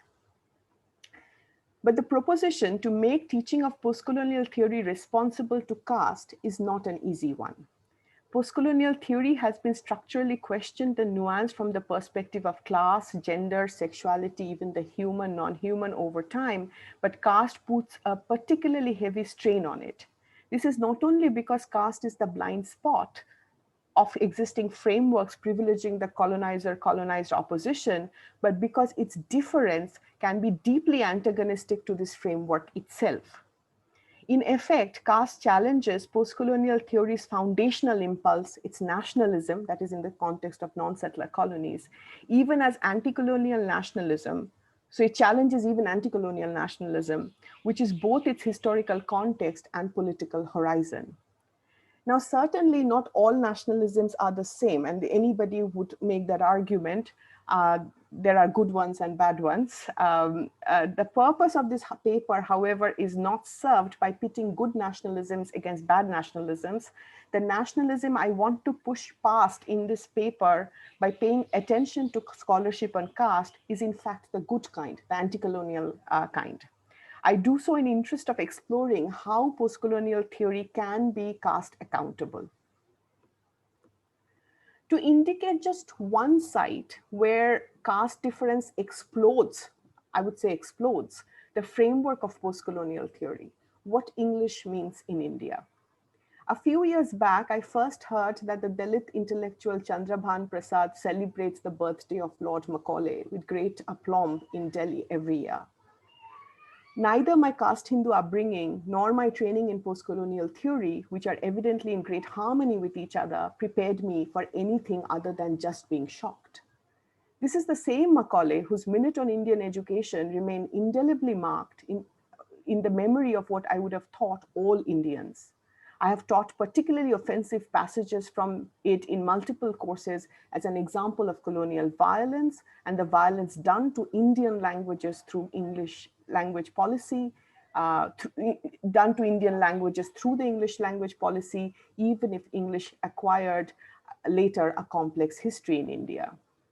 However, since that moment of shock, I have discovered works by Veena Naregal and Shefali Chandra who demonstrate in the context of Marathi how the tremendously powerful binary between English and dominant Indian languages is not historically oppositional, but deployed through a trope of opposition by the native elites who marked both English and their mother tongues as their prerogative in exclusion of the lower caste. And every time I say lower caste, is within single quotes. I want to just say that how wonderful it was to hear Professor Nandini Bhattacharya earlier, and she was actually talking about it is against Persian that most of these dominant Indian languages and English were promoted. It was the opposition is not between Marathi and English and Bengali and English like we really are accustomed to thinking. So in contrast to this opposition to English, Dalit intellectual history does not oppose English. Chandra, this is Shefali Chandra, cites a poem by Savitribai Phule, the remarkable educationist and Dalit icon, 19th century, that begins with English, our mother.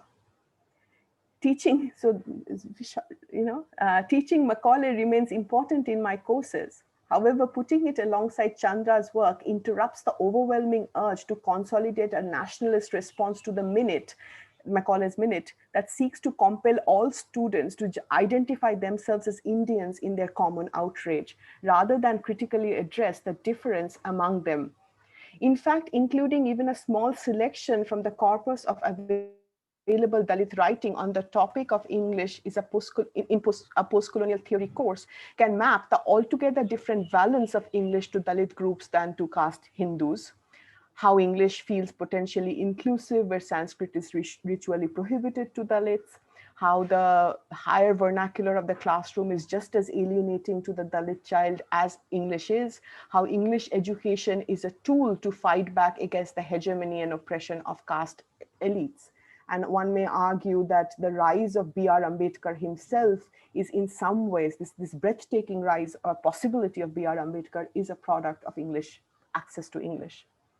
Very difficult access, but product of English nevertheless. What is striking for Indians who have maintained a sanctioned ignorance of this world of Dalit articulations, who are still the majority in Indian classrooms, is how uninflected these articulations are by anti-colonial sentiments. The Dalit voice does not sound like that of Caliban, needing or wanting to use master's language even as he loathes it. From this framework, if we turn to the history of the development of the vernaculars in India, we would see the mutually supportive development of English and the mother tongue in case of other dominant languages which rose to their modern versions in the 19th century and were shaped in the coeval of anti-colonial nationalism. That none of these mother tongues become moribund, quite the contrary, because of the rise of English, is unambiguous in the institutional history of Indian languages. I have mentioned Veena Naregal and Shefali Chandra's work in case of Marathi. Other examples can be found in other languages. And yet an endangered, humiliated mother tongue over whom the colonial master language lorded over is one of the most enduring, emotionally enjoining and powerful myths for caste privileged Indians and persists till this day. This is the same demography, it needs to be pointed out, to have had English education and the language largely to themselves. The caste-based difference in perception of colonial apparatus such as English I gesture towards should not be confused with a description who actually owns English in India. I'm obviously not suggesting that Dalit or lower castes, as demographically speaking, do more than caste Hindus. English is more than a language or literature in India. It is a capital and a grossly unequally distributed one, and an aspiration for those whose access to it has been historically blocked.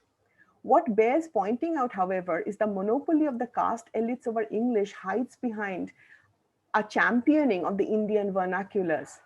This aura of vernacularism has strong implications in disallowing and misdirecting questions of which caste groups have the easiest, largest, and longest access to higher education, which itself is tied up with the proficiency of English language. From the vantage point of reviewing language policies and education in light of the reservation debates in 1980s and the backlash, Santosh Dash's work is profoundly instructive in glossing this. Dash reminds us that in his words, I'm quoting, vernacularism, much like Orientalism and Anglicism, is part of a colonial legacy, and that is the site for the production of elite control and power over the cultural resources of the nation. He underscores how the deep-rooted imagination of English vernacular divide in mainstream India has kept our imagination under a vernacular siege and has equipped us inadequately to deal with the fundamental questions relating to caste and access to education. While the nationalist vernacular argument was meant to show, and I'm quoting Das again, how a separation between education and life takes place on account of educational instruction through an alien tongue, the nationalist projection of vernacular as the popular needs to be viewed in the context of its politics rather than democratization. The nationalist demand for an education in the vernacular Dash's analysis shows fails the very group it tries to empower. So very quickly, I mean, right now the new education policy again has come back to this debate, but this is a very long-standing debate. Very many well-meaning and sometimes not well-meaning policymakers have, of course, argued in favor of vernacular language education. I come from the state of West Bengal. I remember the Communist Party's banning of teaching English until class 5 in government schools had a very controversial and I would argue devastating effect on very many groups who in fact had no other educational access to private schools and such except through government schools. So this is a much longer debate. I just needed to put it out there. And also the implication of post-colonial theory in this vernacular English divide, this trope of opposition, I think I don't need to really spell it out. Much of our post-colonial training in India has been, in fact, to ask the vernacular question. So every time, you know, at least my generation, we were in our training in post-colonial theory and studies was to actually ask scholars and each other, you're looking only at English, and then what about the other vernacular courses? That's how, vernacular languages. That's how we have learned to be post-colonialists. But I'm now pointing out that this opposition needs to be imagined and understood differently. So where that would post-colonial, so to go back to my proposition that post-colonial theory in India, if it is to be taught responsibly, it has to be caste responsible. So where would post-colonial theory begin if it were interested in being more responsible to caste? Towards that end, I would suggest it would minimally aim to discern in the context of India how colonial modernities of caste groups other than the dominant caste Hindus are not only at variance in priorities and textures, but do not share the latter's articulated anti-colonialism. It would gloss how, from the perspective of the lower castes, majoritarian caste Hindus have appropriated the category of the colonized in India, even when they have readily shared structures of oppression with the colonizers. Indeed, it would be willing to understand what is in fact risky for its framework, that different caste groups to different degrees and in different sites can work, and have historically worked in complex negotiation rather than in opposition with colonial institutions and colonial governmentality. The above is not to suggest that colonialism was motivated by benevolence for anyone or to mitigate colonial violence, but to underscore that colonialism undeniably became for many what V. Gita and S.V. Rajadurai call a site of productive contradictions. It also follows, therefore, that oppositional nationalism is not the primary relationship Dalit groups forged in response to colonialism. As Gopal Guru reminds us, B.R. Ambedkar's words, and I'm quoting Ambedkar, a nationalist goal of self-rule, particularly in Gandhism, was a paradox because it stands for freedom from foreign domination. At the same time, it seeks to maintain the social structure which permits the dominance of one class over another.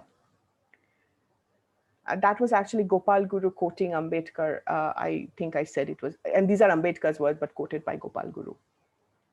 Like English, several other institutions of colonial modernity can be studied productively to annotate the fissure, differences, and sometimes even incommensurability between caste elites and those below. Each of them will demonstrate how caste elites and lower castes, especially the Dalits, have profoundly different relationship and attitudes to colonial institutions, and therefore how they imagine and understand themselves via anti-colonial nationalism. In asking post-colonial theory to be caste responsible, I'm not proposing that post-colonial theory should ameliorate this difference of caste in an additive logic of intersectionality. So I'm not just saying let's add on caste like gender and class as one other thing in post-colonial theory, as I think I've tried to show that it cannot be done easily. Even if stretched, it cannot presume to do, let alone replace the work of Dalit studies or even a broader caste scholarship. Although it should worry as a theory of colonialism if it doesn't know how to speak to contemporary classrooms in its formal non-settler colonies, my primary impetus here is not prodding post-colonial theory to use caste to correct, expand, or enrich itself. I'm invested in exploring ways that could make post-colonial theory more useful to a modern and caste-constituted classroom in India. For this, it may just mean teaching post-colonial theory in a tense juxtaposition with caste scholarship, annotating its lacuna and interrupting its intense interlock with nationalism. So finally, a short paper such as this runs a great risk of unfairly flattening what it argues against. I do not seek to suggest that the larger point I make, that in contemporary Indian classroom, post-colonial theory sounds monotonous in the stories it repeats and tone deaf to others, has not been theoretically flagged anywhere within its vast, elegant, self-referential and self-critical corpus. My purpose is also not to suggest that nowhere has caste appeared in post-colonial theory. In theory, post-colonial theory must know much of what I argue here. But teaching, including teaching theory, is a different matter.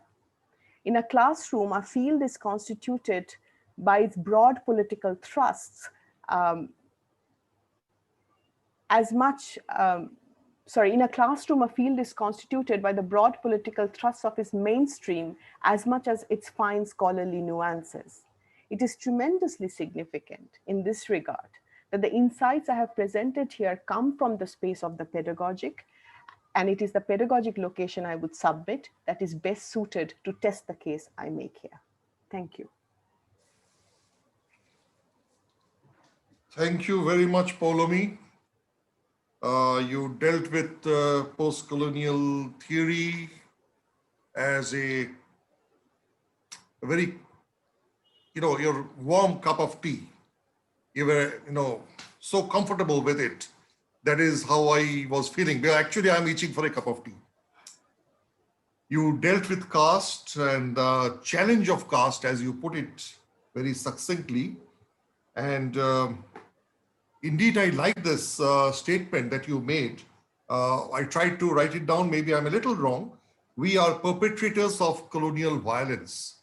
I really appreciate it when you are talking about not to look at one's vernacular as a post-colonial. And indeed, looking at our vernacular, to be very frank, I am very truthful when I say that I am not very comfortable, at least in writing, in my own vernacular. It has so happened that the education that we have got and what we use in our day-to-day life, I'm sure that it will apply for you also. It is not English, the RP variety, but it is the English, the Indian English as we have appropriated, and that has become something like a proto-vernacular. It's very much a proto-vernacular, and we are much more comfortable, many of us. Sometimes we feel ashamed to say publicly that we are not comfortable with the vernacular, but that is the truth, at least for me. So it was a very nice paper. You said that it is going to be short. I might say it was short and sweet. We have a question or two. Let me find out. Looking at this chat box is always a big problem for me. Well, I have found one by Shruti Amar. Is it possible to have post-colonial discourse centered only around the language debate? Is it possible to negate other forms of oppression that excluded cultures and customs popular among low caste? You know, I am as a teacher, I am deeply interested in that structure of pedagogy which actually tries to annotate the opposition rather than taking a side. So you teach the conflict itself. And so I think we can imagine, instead of the survey courses that we sometimes teach, where we take an object and we understand it in its own terms, sometimes if you can align multiple, it's very uncomfortable teaching, but I think it's more responsible teaching in some ways. There's a US educationist who made this argument. I can't recall his name this minute, but I think his proposition was to teach the conflict. And I'm suggesting that it's not that we should stop teaching post-colonial theory or that suddenly we should turn over to caste scholarship. I don't think there's a disciplinary history of why we teach what we teach. But to answer your question, it's not about negating one or the other. It's a question of teaching the conflict itself. And it need not just be from the perspective of, so what you're asking is negate other forms of oppression that excluded.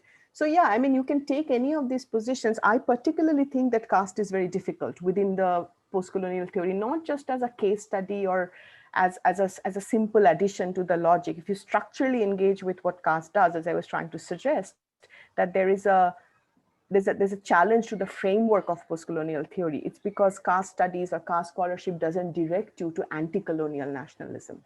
And that is, I think, the stepping stone for us. So to answer your question, is it possible to have only around language debates? Yes, but you might want to, language is not the only site that this opposition comes up. We can take other sites as well. As I said, there are many institutions of colonial governmentality where this difference or this opposition or this conflict can be staged among different caste groups within India. Commenting on the question that was put to you, let me read out the last part once again. Excluded cultures and customs popular among low caste. I think we should rather consider different castes instead of making a comment of low caste, because that again will, bring up so many issues that it will become very problematic to answer that question. Yeah, I actually want to quickly add that, one has to be courageous, cannot be shy from problematic and controversial kind of things. But yeah, I think the reason I think the scholar is also asking about lower caste is because I suggested that the way post-colonial theory theorizes the Indian subcontinent is often focusing on taking the agendas of the caste Hindu elites. Hence, in this particular framework, the lower caste become the excluded. So it's not a lower caste, of course, within single quotes, I'm not calling, but you're right. I mean, it's not just these. I mean, there are multiple of these conflicts. I think I'm advocating that we teach the conflict itself rather than one story. and lower or upper, whatever. The divide, the difference, divide, let's yeah. call it caste difference. Yeah. Now, they keep on changing with space and with time. They constantly keep on changing, and the identity of the avatar that comes up at a later point of time or at a different geographical space, that may be totally different. It might have more power, it might have less power. So, Sogoto, why don't you comment a little bit on this? Sir, thank you very much for giving me this opportunity, sir. And it's actually also time for winding up the thing. So, I mean, if there are no more questions, then, sir, I'd like to wind it up. I mean, as you suggest, sir. Up to you. I give my thanks to Dr. Poulomi Chakravarti for this excellent paper. And the winding up is, the prerogative is Sogoto's. Sir, thank you very much for being here. I, on behalf of the organizing committee, the new Literaria and Assam University, Silchar, I'd like to extend our heartfelt thanks to you, particularly for taking the pain of remaining present in another session and chairing it. We are indeed thankful to you, sir, for being here, for very lucidly introducing Dr. Poulomi Chakravarti and summing up what she has mentioned, and also for handling the question and answer session in such a nice manner. And also for the fact that, sir, the way you gave me a kind of welcome on your behalf. Thank you so much, sir, for this. We are also heartily thankful to Dr. Poulomi Chakravarti of IIT Bombay for her lucid presentation and for her responses. We are indeed thankful to you, Dr. Chakravarti. Thank you, sir. And thank you. Thank you. Thank you. I might have to go off, but thank you. Thank you, Sogoto, but don't thank me from Assam University side. Sir, you are a host. You are a host, sir. We are thanking you. Okay. I'd like to pull your leg. No, sir, you are a host, of course. Okay. Okay, Poulomi, thank you very much. Sogoto, you're welcome. Thank you so much for your comments and for your sharing.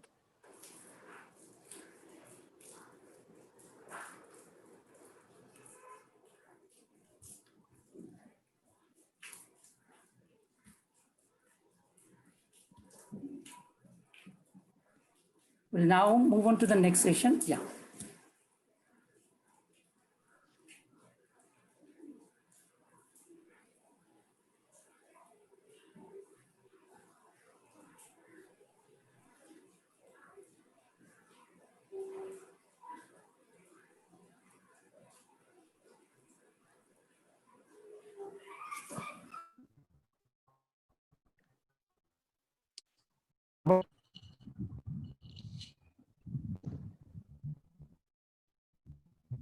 Hello. Tanmoy? Hello, am I audible? Hello? Hello? Yeah, we can hear you. Hello.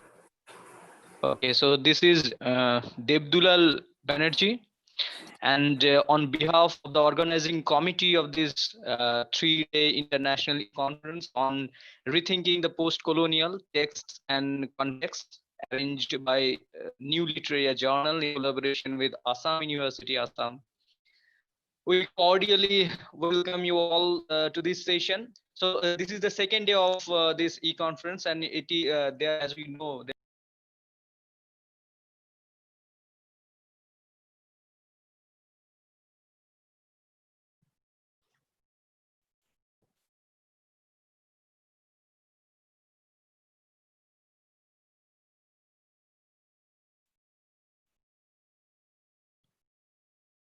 We can't hear you now.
Am I audible? Yeah, now you're audible. So do you want me to start? Yeah, Or please. Yes, sir. We can start our another next speaker, second speaker, Dr. Mani Mangai. She will join us soon. Might be. Okay, so I'll straight away start, right? Yeah. Yes. Oh, that's fine. That's fine. Good afternoon. It's a pleasure to chair a session of two wonderful panelists. Last night I got a mail with the two speakers and the details of the two speakers and the topics. And although the topics are diverse, but they are extremely contextual. The first one, we have a very topical issue which has been doing rounds everywhere in debates, in media, in a lot of webinars regarding new education policy, and it had tremendous different threads, one of which our panelists today would be dealing with regarding the representation of Indian languages, or maybe it could lead to misrepresentation or the kind of apprehensions that the paper might raise. He's an expert in that area, but it's very pertinent to really go through that 60-page document, which even some of us have had a cursory look. We have seen the proposals have been made wonderfully, but then there are critics or experts who also say that there have been proposals like this before, even the old education policy, but then it's always difficult to implement certain things, or maybe it remains at the policy level, but in the ground, it always remains underrepresented. So it's nice to really chair such a session and to be enlightened. And simultaneously, I thank the organizers, the host, and others to have invited me to chair this session. So the first paper we have is by Professor Amitabh Bikram Dwivedi, who will be speaking on rereading New Education Policy 2020, issues concerning equal representation of Indian languages. I would request Professor Amitabh to stick to time. It's 12:10 almost. So if he can wind up in 20 minutes, then we can take questions towards the end. I invite Professor Amitabh Dwivedi to his presentation. Thank you. Thank you, Chair, and all the participants who have joined this session. And as you know that I'm presenting on, let me share the slide, then I will start my presentation because certain things I'm directly quoting from the new education policy, so it will be beneficial for you to know. So the title of my presentation is Rereading New Education Policy 2020, Issues Concerning Equal Representation of Indian Languages. Now the prefix re I am using not in a sense of a repetitive activity, but rereading here, or particularly this prefix re I am using here as a critical and careful study. Because the whole purpose of rereading a text is to find out certain critical issues which can be addressed and which can be either challenged further. So when it comes to New Education Policy 2020, first we will look at what is the vision of this new education policy. Now you will find that Indian ethos is sandwiched between global best education system and global knowledge superpower. So what it says actually that building a global best education system rooted in Indian ethos, transforming India into a global knowledge superpower.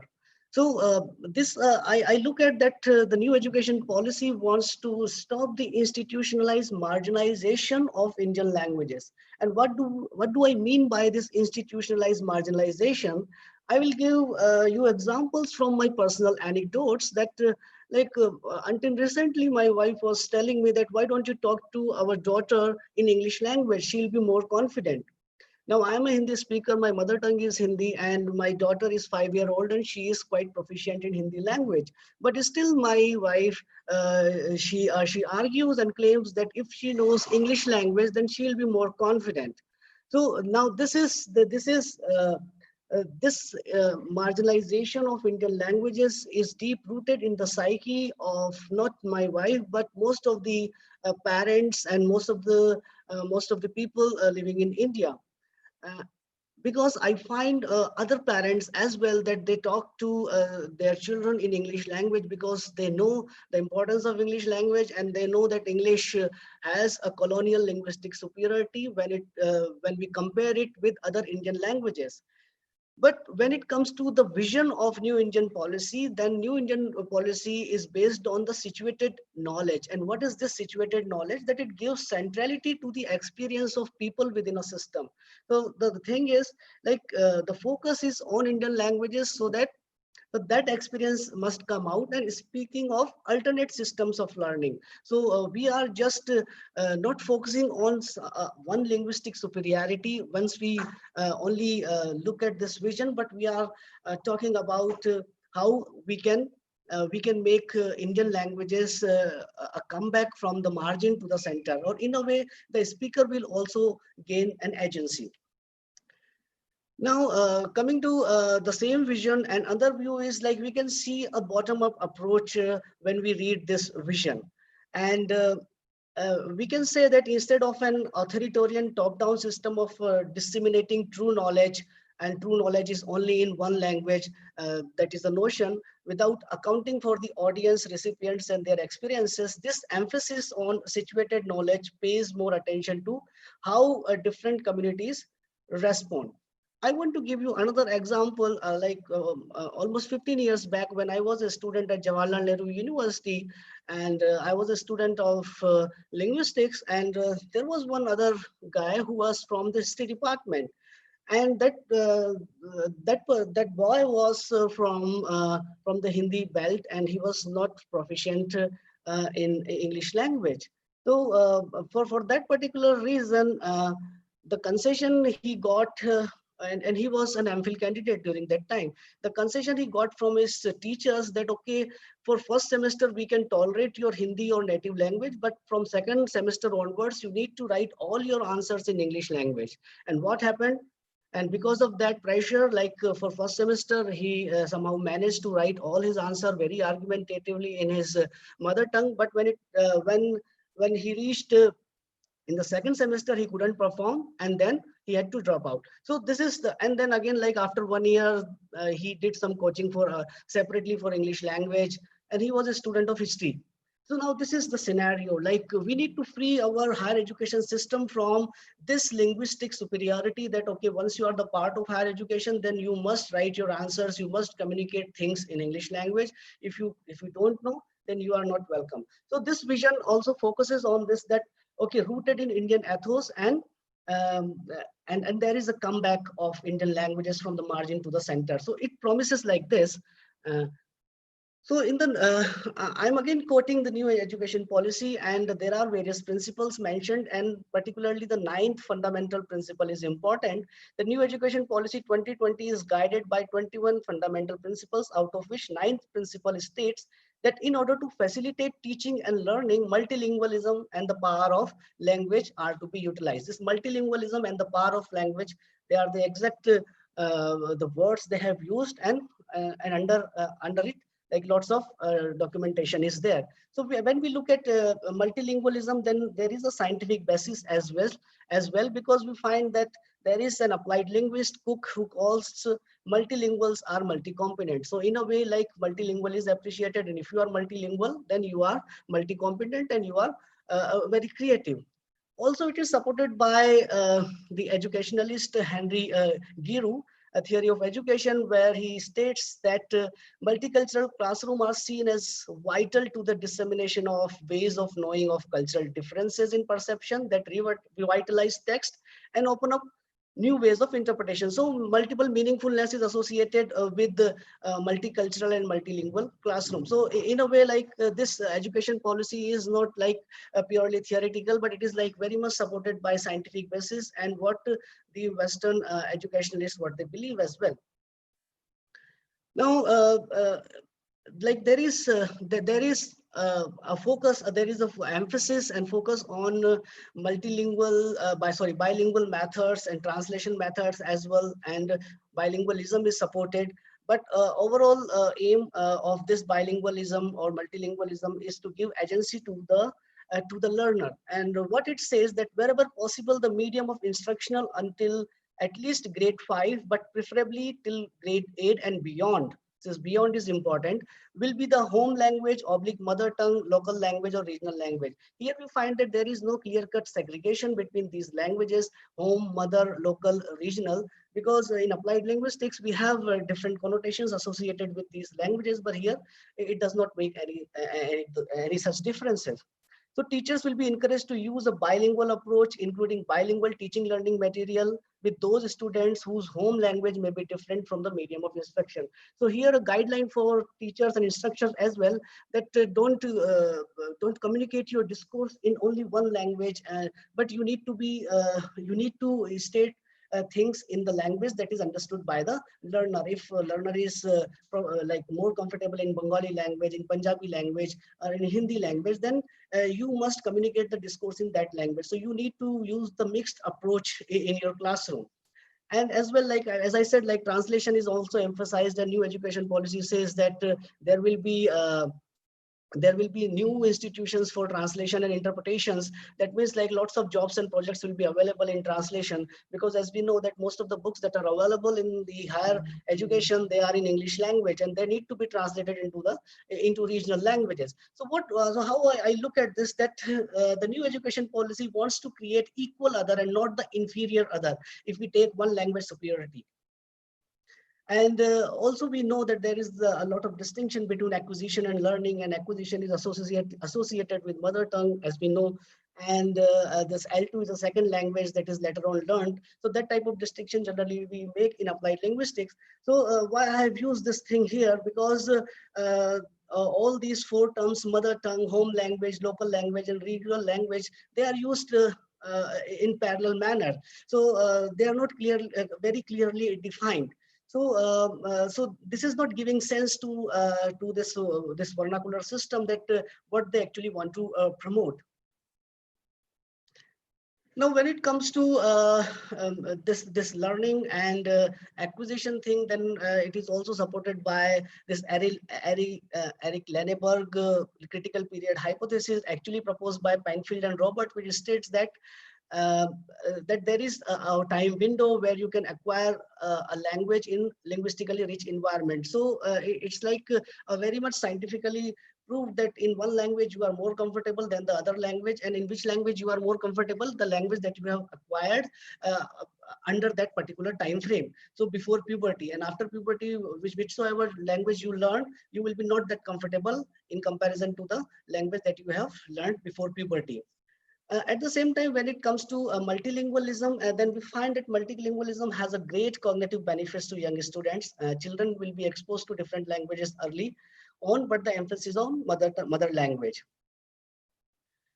Now, the vision is so good, like so flowery and like so ideal, but actually when we look at deeper in under the heading that is the multilingualism and the power of language, what actually new education policy states that there will be a major effort from both the center and state government to invest in large number of language teachers. That is one thing. All languages mentioned in the 8th schedule of the Constitution of India. Now, again, it is a limited thing, because in the 8th schedule of languages, we find only 22 languages. Now, these 22 languages, I'm sorry to say, but they are not representing whole India. There are lots more languages that are spoken, because I am a field linguist and I have worked on many languages spoken in Jammu and Kashmir. And I have also worked on languages that are spoken in Rajasthan. Now, what is the problem with this, considering or like mentioning only those languages which are mentioned in 8th schedule? Because when you talk about the languages spoken in Rajasthan, there is no language. When you talk about languages spoken in Uttar Pradesh, there is no language, and the same is the case with Madhya Pradesh. So we are simply considering that these three larger states, Rajasthan, Madhya Pradesh, Rajasthan is the largest one. So Rajasthan, Uttar Pradesh, and Madhya Pradesh, they speak Hindi. Now, this type of that means like we are not actually representing these states. We are just creating a facade that, okay, we are taking care of all Indian languages, but actually we are only taking care of the languages which are enlisted in the 8th schedule. That is all. Now, this is the map that you can see, that these are the language families that are language families available in India, and hundreds and thousands of languages are spoken under these language. So what about the representation of these languages? The largest one is Indo-Aryan languages, and Hindi also falls under Indo-Aryan languages, but there are a lot many, like Dravidian in the second largest in India. So what will happen to these other languages? How the government is planning under new education policies? Because when I talk about these hundreds and thousands of languages, that means these languages are the mother tongue of those students. And if a student is comfortable only in the mother tongue and not in the other language that is in the 8th schedule, then what will happen to that student? New education policy does not address this thing. Now let's come to Jammu and Kashmir, because I have worked in this area for more than 1 decade, and I have documented 3-4 languages first time. And so you find that these are the different districts, like 22 districts we have in Jammu and Kashmir, and you find that in each district you will find a different language spoken. So what will happen to these languages? Like you are only representing Dogri, you are only representing Kashmiri, and you are only representing Hindi. But what will happen to Gujri, Punchi, Bhadarwai, Siraji, Kishtwadi, Burushaski, Ladakhi? So what will happen to these languages? And I'm not talking about the language as such, but the speaker of those languages. How will be they able to cope up with the rest of the Indian? And in the new education policy, we have this view, they say like no language will be imposed on any state. But again, like I have a reasonable doubt for that, because we have hundreds of languages spoken in India, and what will happen to them? Because you are only taking care of the languages that are spoken in the 8th schedule. The 3 languages learned by children will be the choice of states. Now, again, like you are giving authority to the state, and state will prefer only the language that is the part of the constitution, region, and of course the student themselves. So if let's say I'm my mother tongue is Burushaski, and if I say like, okay, teach me in Burushaski, but if you do not have a teacher who knows Burushaski, then how can the teacher will communicate to me? So this is the main problem that you have, and practical issues that we need to take into consideration. So long as 2 languages and 3 languages are native to India. So all efforts will be made in preparing high quality bilingual textbook, teaching learning material, or sciences and mathematics. So again, like this, I already mentioned that there will be lots of institution of translation and interpretation, but again, like the translated work will be available only in those 18 languages. And I don't know whether in all 18 languages, so 22 languages, they will be available or not. Now, there is one fallacy I also find in this new education policy, because what it says that India's languages are among the richest, most scientific, most beautiful, and most expressive in the world. So like if you express this thing in a non-objective environment, then okay, it looks like very good poetic lines. But as a linguist, I believe that all grammars are equal, and there is no such thing like one language is scientific, another language is not scientific, or French is beautiful and English is ugly. So all such things are, again, should not be the part of the document, because these are linguistic fallacies, and they have different type of interpretation associated with them. But at the same time, we need to assert what is the fact. So we need to call what is what a spade is a spade. What is the fact is that English is certainly the language of science in the modern world. So I'm not saying English is scientific, but English is the language of science in terms of that 90% of all scientific publication being written in the English language. So I would be happy to know that if there are some presses like Delhi University Press, Kolkata University Press, like we have Cambridge University Press and Oxford University Press and other presses which are very famous and we buy books. So I'll be very happy that if in India, these university professors and those who are the policymakers, they come up with the idea that we have such presses like Delhi University Press. So I'll prefer to buy books from Delhi University Press than Oxford University Press.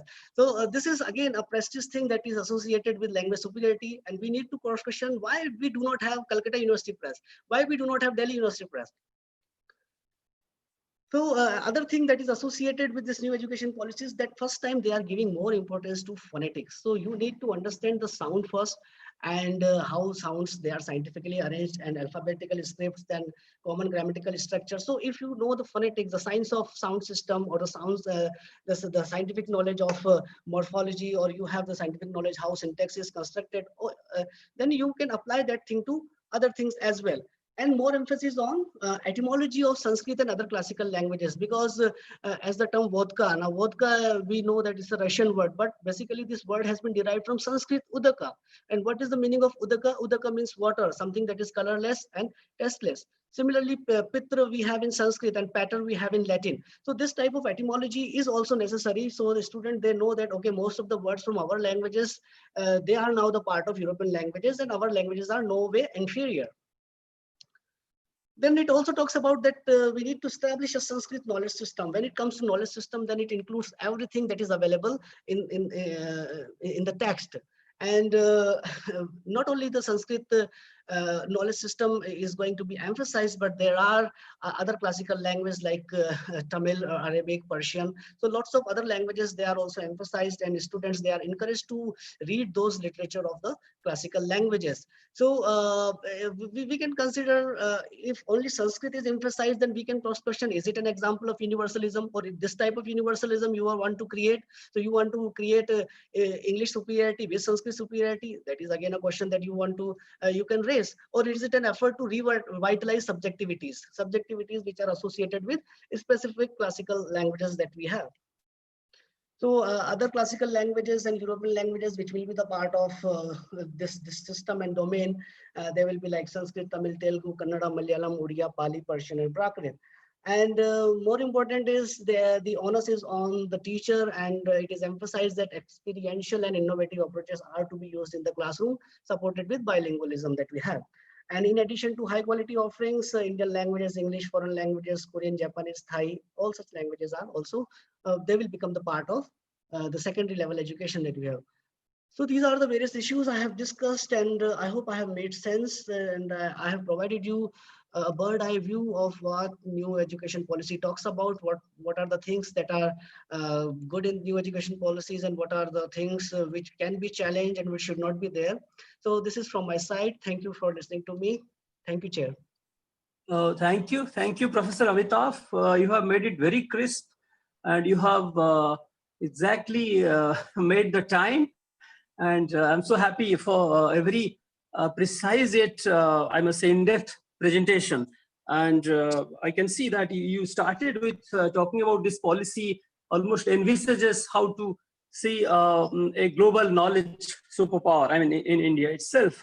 And then you talked about how experience of the local, through languages, through different languages, experiences of the local, of the people can be really carved into the curriculum. And then how lingualism, of course, helps, which all linguists have always agreed upon. The only point is, which probably would be clarifying towards the end, how to make it. I mean, you also raised a pertinent point that what about other languages? Like people always have so many languages at home, but then we have to need some sort of uniformity when you come to a classroom pedagogic situation. So how to really address that? If that could be addressed, it would be a wonderful thing. And anyway, I don't want to go much into it. I would just like to know from the host whether we take the questions now or after the second speaker presents. So after the second speaker present, okay. We will take it. Okay. Then may I now invite our second speaker, Dr. Manimagai Epimani from University Putra, Malaysia, who would be speaking on the women and Obia in selected works of Caribbean writers. Basically, I went to the abstract where it's trying to talk about Obia, or in loose translation, if I can understand, it will be like sorcery or certain spiritual practices that the African women use. So she's talking about oppression and suppression of women, and then in a very contrapuntal way, how Black women are suppressed more, and then how these practices appear to be some resisting forces. So let's listen to our esteemed speaker, Dr. Mani. If you are there, please go for your deliberation. Thank you. Yeah, good afternoon. Let me share the screen first.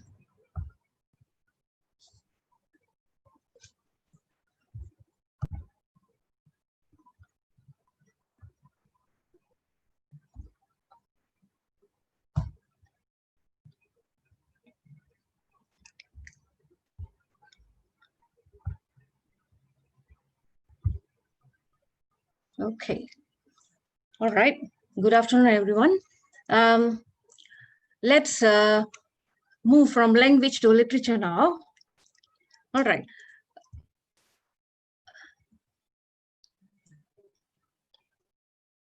All right. Okay. The women, before I begin, let me give you a brief background of Caribbean island and the women there and Obeah. All right. Now, the women from this region were the most oppressed women at one time. Yeah.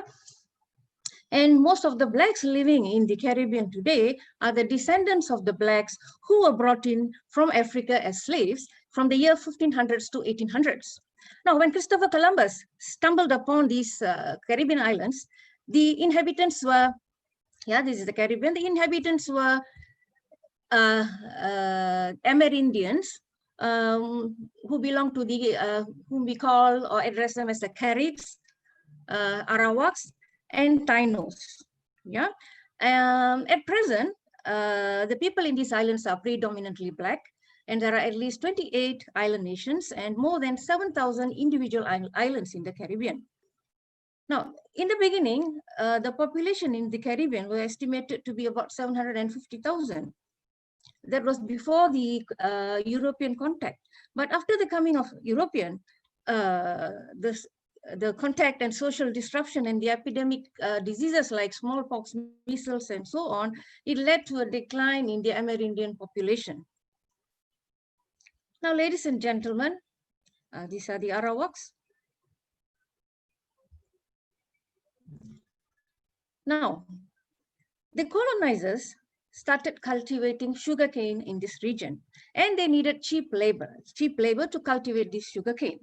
So the colonizers from the year 1500s to 1800s, they started to bring in millions of slaves from Africa to support the tropical plantation system that spread through the Caribbean islands. And this trade is known as the Atlantic slave trade.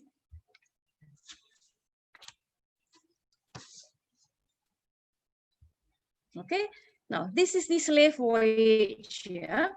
Europeans often argued that the so-called uncivilized African were hardly human. So this sort of thinking allowed the inhumanity of slavery to be dismissed.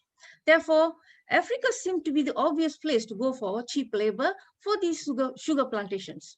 So this region was under the power of three major European superpowers, the British, Spanish, and the Dutch.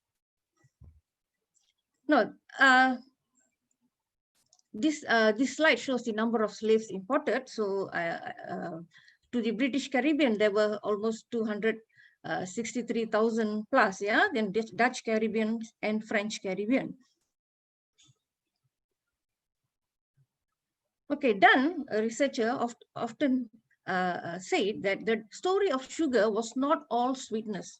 Sugar and slavery developed hand in hand in the English islands, yeah. These are the slaves in the sugarcane plantation. Now, these slaves were treated lesser than animals. Yeah, they were treated very badly. Many of them, especially male slaves, tried to resist these oppressions by running away. It was discovered that men and women had different ways to show their resistance towards the slavery. Okay.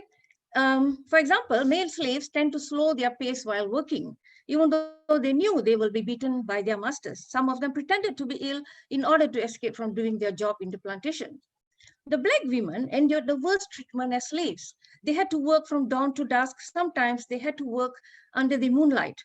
To the white masters, they were merely breeding machines to multiply the number of slaves. Yeah, and most of the Black women were used to satisfy their lustful masters, resulting in the birth of mulatto children. Yeah, these are some of the punishments, yeah, given to the slaves. Okay. Now, resistance to slavery was a significant part of the lives of female slaves, and it took many forms, ranging from outright revolt to more subtle and less aggressive behavior. Now, many Caribbean writers have written about the plight of these Black women and how they managed to gather strength and resist this oppression. Today, I will be explaining to you some works of notable writers from this region. Yeah, the first writer is Marlon James. I'm sure many of you know him. He was born in Jamaica.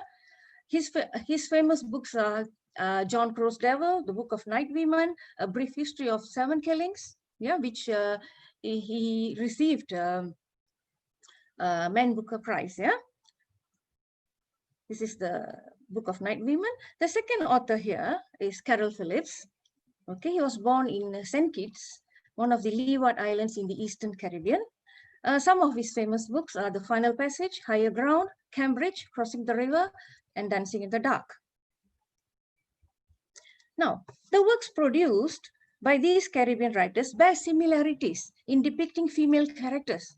They write about the sufferings of the Black characters, and almost all their novels are set in the era of slavery, where Blacks were tortured and deprived of their rights as human beings.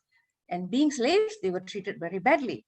And they were often put under harsh punishments for the slightest mistakes.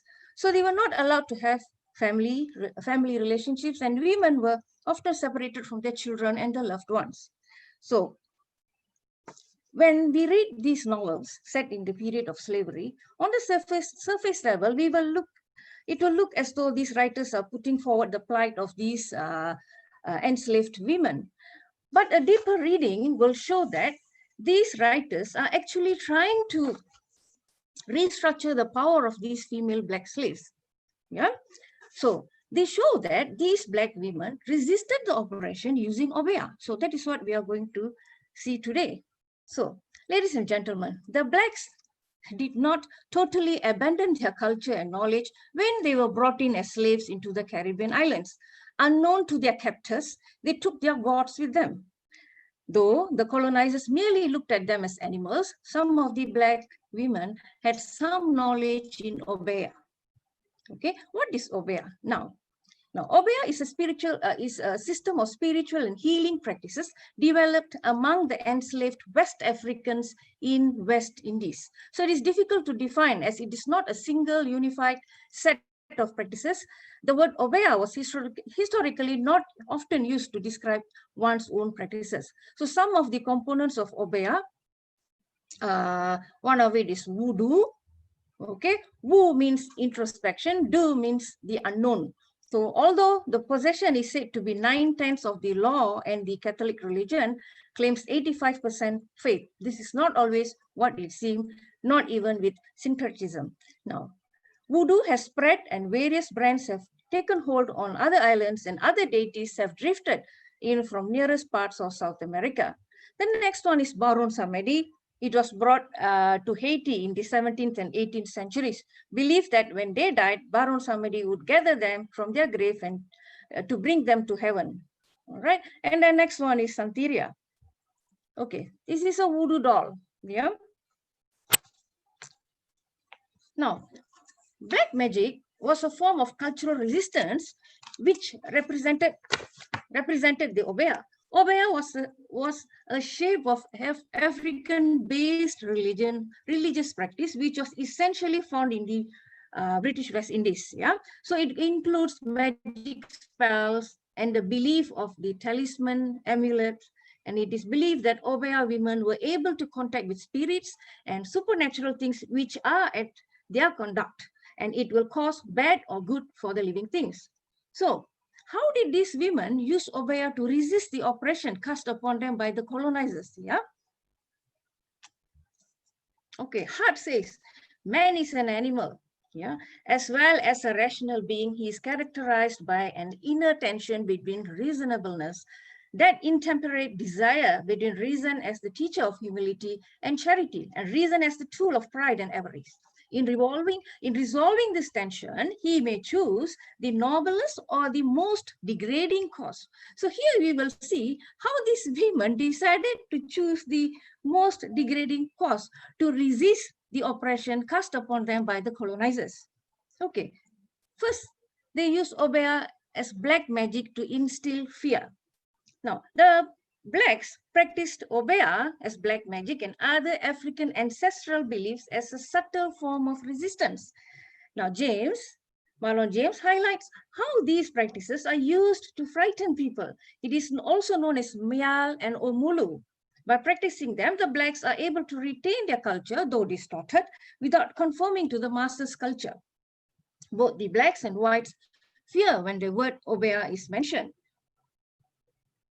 Now, Lawrence Levin, in his book titled Black Culture and Black Consciousness, states that there were things white folks did not know, and because of this, their power, great as it was limited. There were things they did not know, forces they could not control, areas in which slaves could act with more knowledge and authority than their masters, ways in which the powers of the whites could be muted, if not thwarted entirely. Yeah. So these, although they were under the white masters, but they had some secrets of their own. They knew some magic.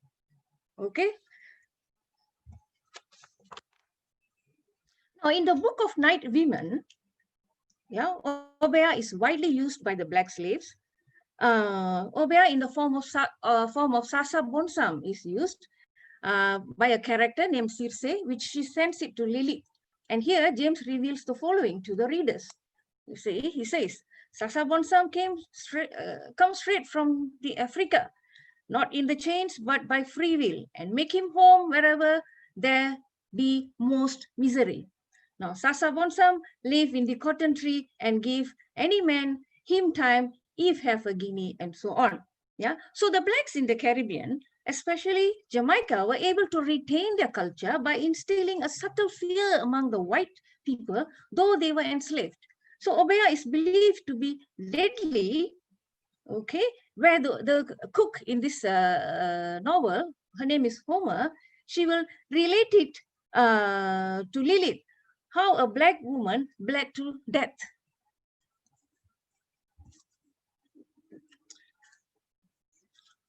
Again, in this novel, Homer, the cook in the big house, is sought after not only by the blacks for remedy, but even the whites.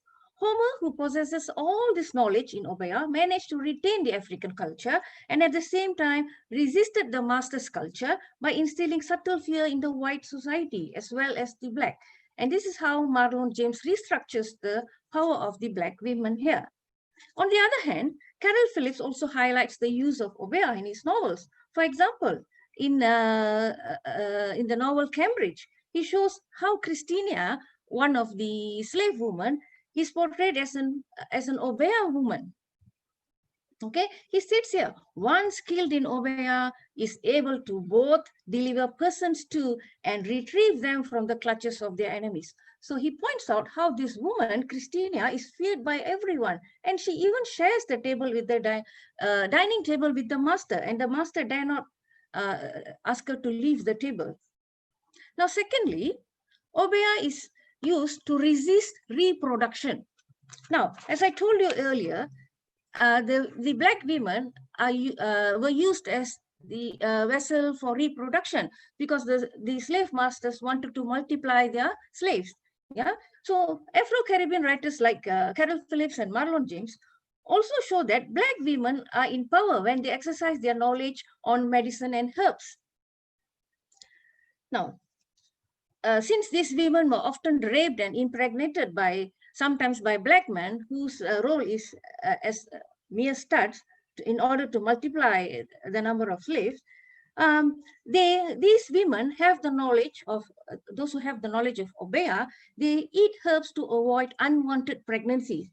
Okay, after the character Lilith in the Book of Night Woman is raped by many men, okay, Homer, the cook, again gives her some kind of herbal soup to avoid her from being pregnant. Yeah, So here she says, Lilith, eat one slice and go to spit. Yeah, and then towards the end, you see, don't have no dirty, stinking white picnic. Lilith, eat the rest. Okay, this is to avoid giving birth to mulatto children. And this act, on the other hand, works as an agenda to resist the colonizers' dream of multiplying the slaves at no cost. Now, many Black women resisted this attempt of their masters by committing infanticide too. Okay, that means they kill their children. Okay, now, according to Marlon James, yeah, they can imitate us, but above that, they are still beasts that even kill their own. I had a kitchen slave who killed her own twin several months ago. This is stated in Marlon James's The Book of Night Women, where the white character says that these Black people will go to the extent of killing their own children. Yeah, that is causing infanticide. Now, according to Barbara Bush, in her article titled Hard Labor, Women, Childbirth and Resistance in British Caribbean Slave Societies, resistance to slavery was a significant part of the lives of female slaves, and it took many forms, ranging from outright revolts to more subtle and less aggressive behavior. Okay, she further reiterates that in many Caribbean plantations, many Europeans declared women slaves to be more troublesome than men, and they often proved difficult and awkward to manage for the colonialist. Now, thirdly, and this is my final point here, obeah as a murder weapon. How do they use obeah as a murder weapon? Now, this kind of resistance was most commonly done by female slaves. This is because female slaves usually work as domestic helpers in the master's house. They do cooking and cleaning, and it was easier for them to kill the masters compared to the slaves working in the fields. Yeah. Now, this position would give them the opportunity to develop their own ways of resistance. Indeed, their masters and their families depended on them for their household chores. Now, that gave them a kind of special power. A lot of enslaved African women were skilled about how to make the medicine from herbs and plants and create poison. These slaves would sometimes poison the food they prepared for their masters in order to kill them or cause harm. And that is what exactly Homer in the Book of Night Woman did to Mistress Humphrey, her mistress, yeah, the master's wife. Okay, she started to poison her slowly. She used to make some herbal soup where she put poison and give to the mistress. And towards the end, she will say, that sweet dandy me been frigging up the mistress' mind with me tea for years now. She's soon mad as ras, and this one think this tea go and cool her nerves, but it's going to do more than that. So she will slowly harm her mistress, who will eventually become mad and die. Okay. Now, according to Phillips, this dark practice was brought by the Negroes from Africa, where open and devoted worship of the devil is still encouraged. The temples erected in his honor, the doctors and professors of this obeah are known to have entered into a league with Satan, and with his aid are able to seal the doom of all those who offend them. A fear of the sudden afflictions that this obeah is irrationally believed to call forth strikes terror in the woolly Negro headpiece. The symptoms include the loss of appetite, day-long fretting and brooding, a perverse desire to consume what is patently indigestible, a heavy listlessness, gross swelling of extremities, and in due course, an inexplicable death. You find this in Cambridge, yeah, explained by Phillips. Now we go on to the conclusion. Now, there were many things white folks, this is according to Lawrence Levine, there were many things white folks did not know. And because of this, their power, great as it was limited. This, I think, is one of the primary message of slave magic. The whites were neither omnipotent or omniscient. There were things they did not know, forces they could not control, areas in which slaves could act with more knowledge and authority than their masters, ways in which powers of the whites could be muted, if not thwarted entirely. Now, having said that, Now, ladies and gentlemen, these blacks have lost their language when they were uprooted from their motherland, Africa. They had no choice but to adapt to the colonizers' language and culture. But in order to show their resistance and disagreement with their white masters, Obeya played an important role in slave resistance, which that it provided them with physical, psychological support and strength to go against their colonizers. With that, I end my presentation. Thank you for giving me the opportunity. Thank you. Thank you, Dr. Mani, for a very fascinating presentation. I have had an experience of a few such practices when I was working in a university before I worked here, but I didn't see this sort of a wonderful idea that how these practices can be seen as resistance. We'll take questions now. In fact, let me check if there is any question from anybody. No, I don't find any. The hosts may help me if I'm unable to find out any question, or maybe both the presentations were so informative that yes, sir. There is a question from Ananda Sam Chaudhuri. Okay. I think it has been addressed to Amitabh sir. When will we stop raising the bogey of English? Is not English an Indian language as well? Okay. Thank you for your question, and I would like to support my answer with a factual knowledge because this is what research teaches us all.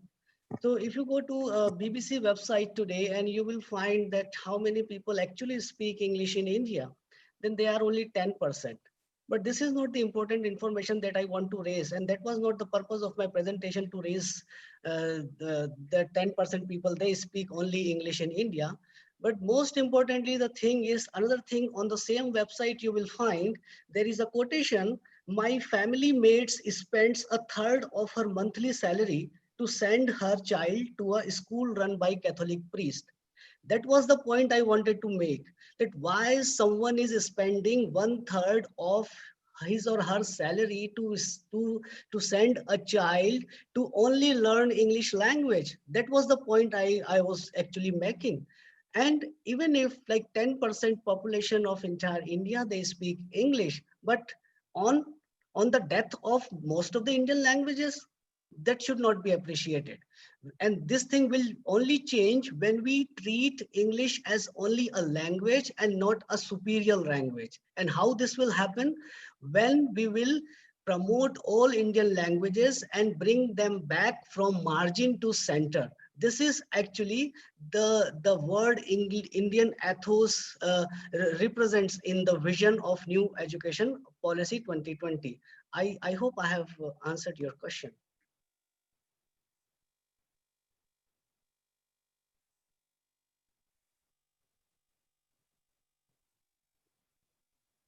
Any other question from anyone? If you can help me from the chat box. Sir, I don't find anymore, but okay. Let me, Professor Amitabh, I would just like to know from you, because there is a pertinent question that you were dropping in course of the slides, that what would happen to the different kinds of languages, I mean, which we are unable to take care of through our pedagogy, like the language of Madhya Pradesh, whether it is Hindi or partly a kind of mixture or whatever, something new. Or for example, in Odisha, let's say the different kinds of Odia we speak. So do you think pedagogically we can really address that? Or I mean, have you thought about that? Or we have to go by some sort of uniformity at the school level also when we talk about regional languages? And you know, when you go for higher education, probably we cannot afford to the variety. I mean, that's of course we all agree, but what will happen in the school level? How can we really address to all those kinds of languages, or can we leave it to the individual to somehow promote it? And then when in school one reads a particular Hindi or particular Odia, we have to somehow carry on with that. What is your take on this? Take a hypothetical situation that in a particular school or college, there are 100 students, and out of 100 students, let's say 15 students, like 15 students, they speak different, they are from different belt and their mother tongue is different, and they want to be educated in that particular language as well. This is what I have understood from your question. Now, what is the possible solution that you want to say? Now, the possible solution for this type of situation is you want to say like, the school cannot afford 6 type of teachers for that particular type of language. That is one technical problem that I also understand. But you also raised the question like there are different dialects, and if it comes to only dialects, then there is a possibility that those dialects are mutually intelligible, and there is a lot of lexical similarities. So if one teacher is there, for example, I am a speaker of Hindi language, but being a speaker of Hindi language, I can at least understand 20-25 dialects of Hindi language. So I can address to those students who are not actually Hindi speakers, but they are the speakers of some dialects. So this way a problem can be solved. So starting point, we can treat us okay, even the languages which are listed in the 8th schedule, those 22 languages, they are coming into center from the margin. That is one thing. And at least literature in the higher in the higher education will be available and translated into those languages. So we can take this new education policy as a starting point, that will gradually spread into lesser known languages, minor languages in due course, not in 1 year, but in 10 years and 20 years. We can take in that manner. Thank you. Thank you. In fact, I just wanted to hear that because I also am very enthusiastic about this policy as far as I went through. Dr. Tanmay, is there any other question? Sir, there is any one question more. I don't know to whom it has been addressed. Okay. Why the obvious become the cause of fear widely to white people? I think it's money to monument. Money, yes. Even Dr. Mani, if I can add just one more thing to this question, that okay, they used it as a resistance, as creating fear and all. Please enlighten us regarding whether that led to some concrete measures by the white masters. I mean, that fear did or do these books talk about some instances where the whites really, out of fear, changed some policy or wanted not to ignore them, or maybe to give some importance to them? I mean, that is one, and the other question you can take together. Thank you. Okay. Yeah, good afternoon. Yeah. Okay. You see, these slaves were oppressed, oppressed and suppressed. They cannot resist the colonizers. Okay. Now, all these resistance are subtle resistance. Yeah. Now, instilling fear. So when the white master or mistress, they know that this woman has got some, she practices some black magic. Yeah, they fear them. You see, people always fear the unknown, right? That is very normal. When somebody says, I have some ability, supernatural ability, I can make somebody bleed, all the holes in the body can bleed. So naturally, the white masters also start fearing them. So if you look into these Caribbean novels and people living in the Caribbean islands, even until today, the Caribbean island is known for some black magic, voodoo and all that, yeah, which was started, yeah, by these black slaves as a resistance, a self-protective measure. Okay, so if this woman has got knows this or possesses this obeah, knowledge of obeah, people do not disturb her. So the white people fear them, but that does not mean they are let off. They are still slaves. It's just that they don't disturb them. They just go on with their chores. Okay, that is instilling fear. Besides that, as I told you, as I told earlier, they use obeah to abort the unwanted children, unwanted mulatto children. Yeah, so they don't want the masters to multiply the number of slaves. So they resist in this manner. Okay.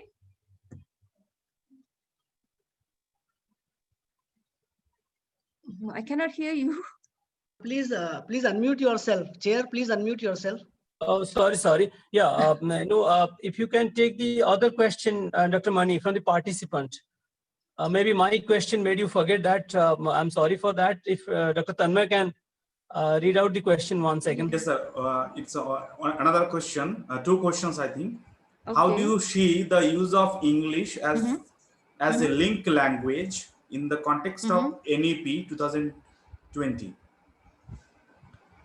How do you see that? I think it has been addressed to Amitabh sir. How do you see the use of English as a link language in the context of NEP, National Education Policy 2020? Yeah, so the current situation of English language is like English and Hindi both are the official language in India.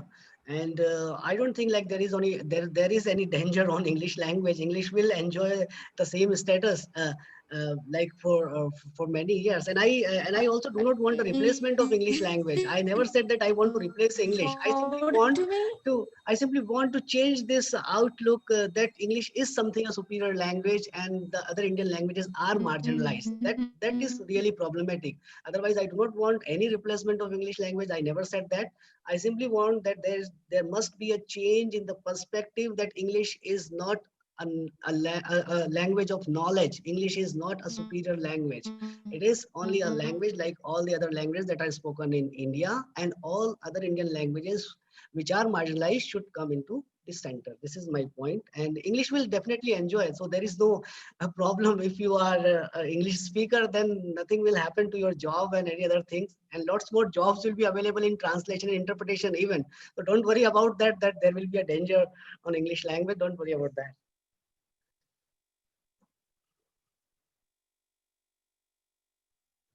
Yeah, Dr. Tanmay, the other question to Dr. Mani from the participant. I think ma'am is not in the room, sir. She has suddenly got disconnected. Okay. But then Dr. Mani has already made it very clear from my question also. So I think we have almost come to an end of the session, and it answers everything. Or do you have anything to say? Parthada, you carry on. Parthada. I personally enjoyed a wonderful session with two wonderful speakers. So I was more in the form of knowing, and that's why I was also inquiring a few things from the two panelists. I thoroughly enjoyed that. Thank you, and please.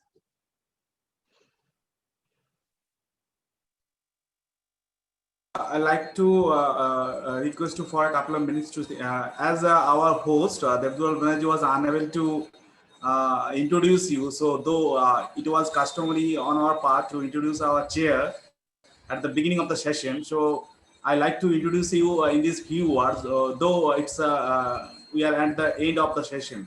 So it's my privilege to introduce our chair, Professor Shimaranjan Pari, who is a professor and head Department of English at Postcolonial University, Bhubaneswar, Odisha.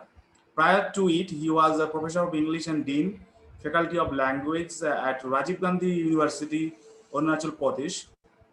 Apart from his acclaimed book, Indian English through newspaper, he has quality publications in national and international journals.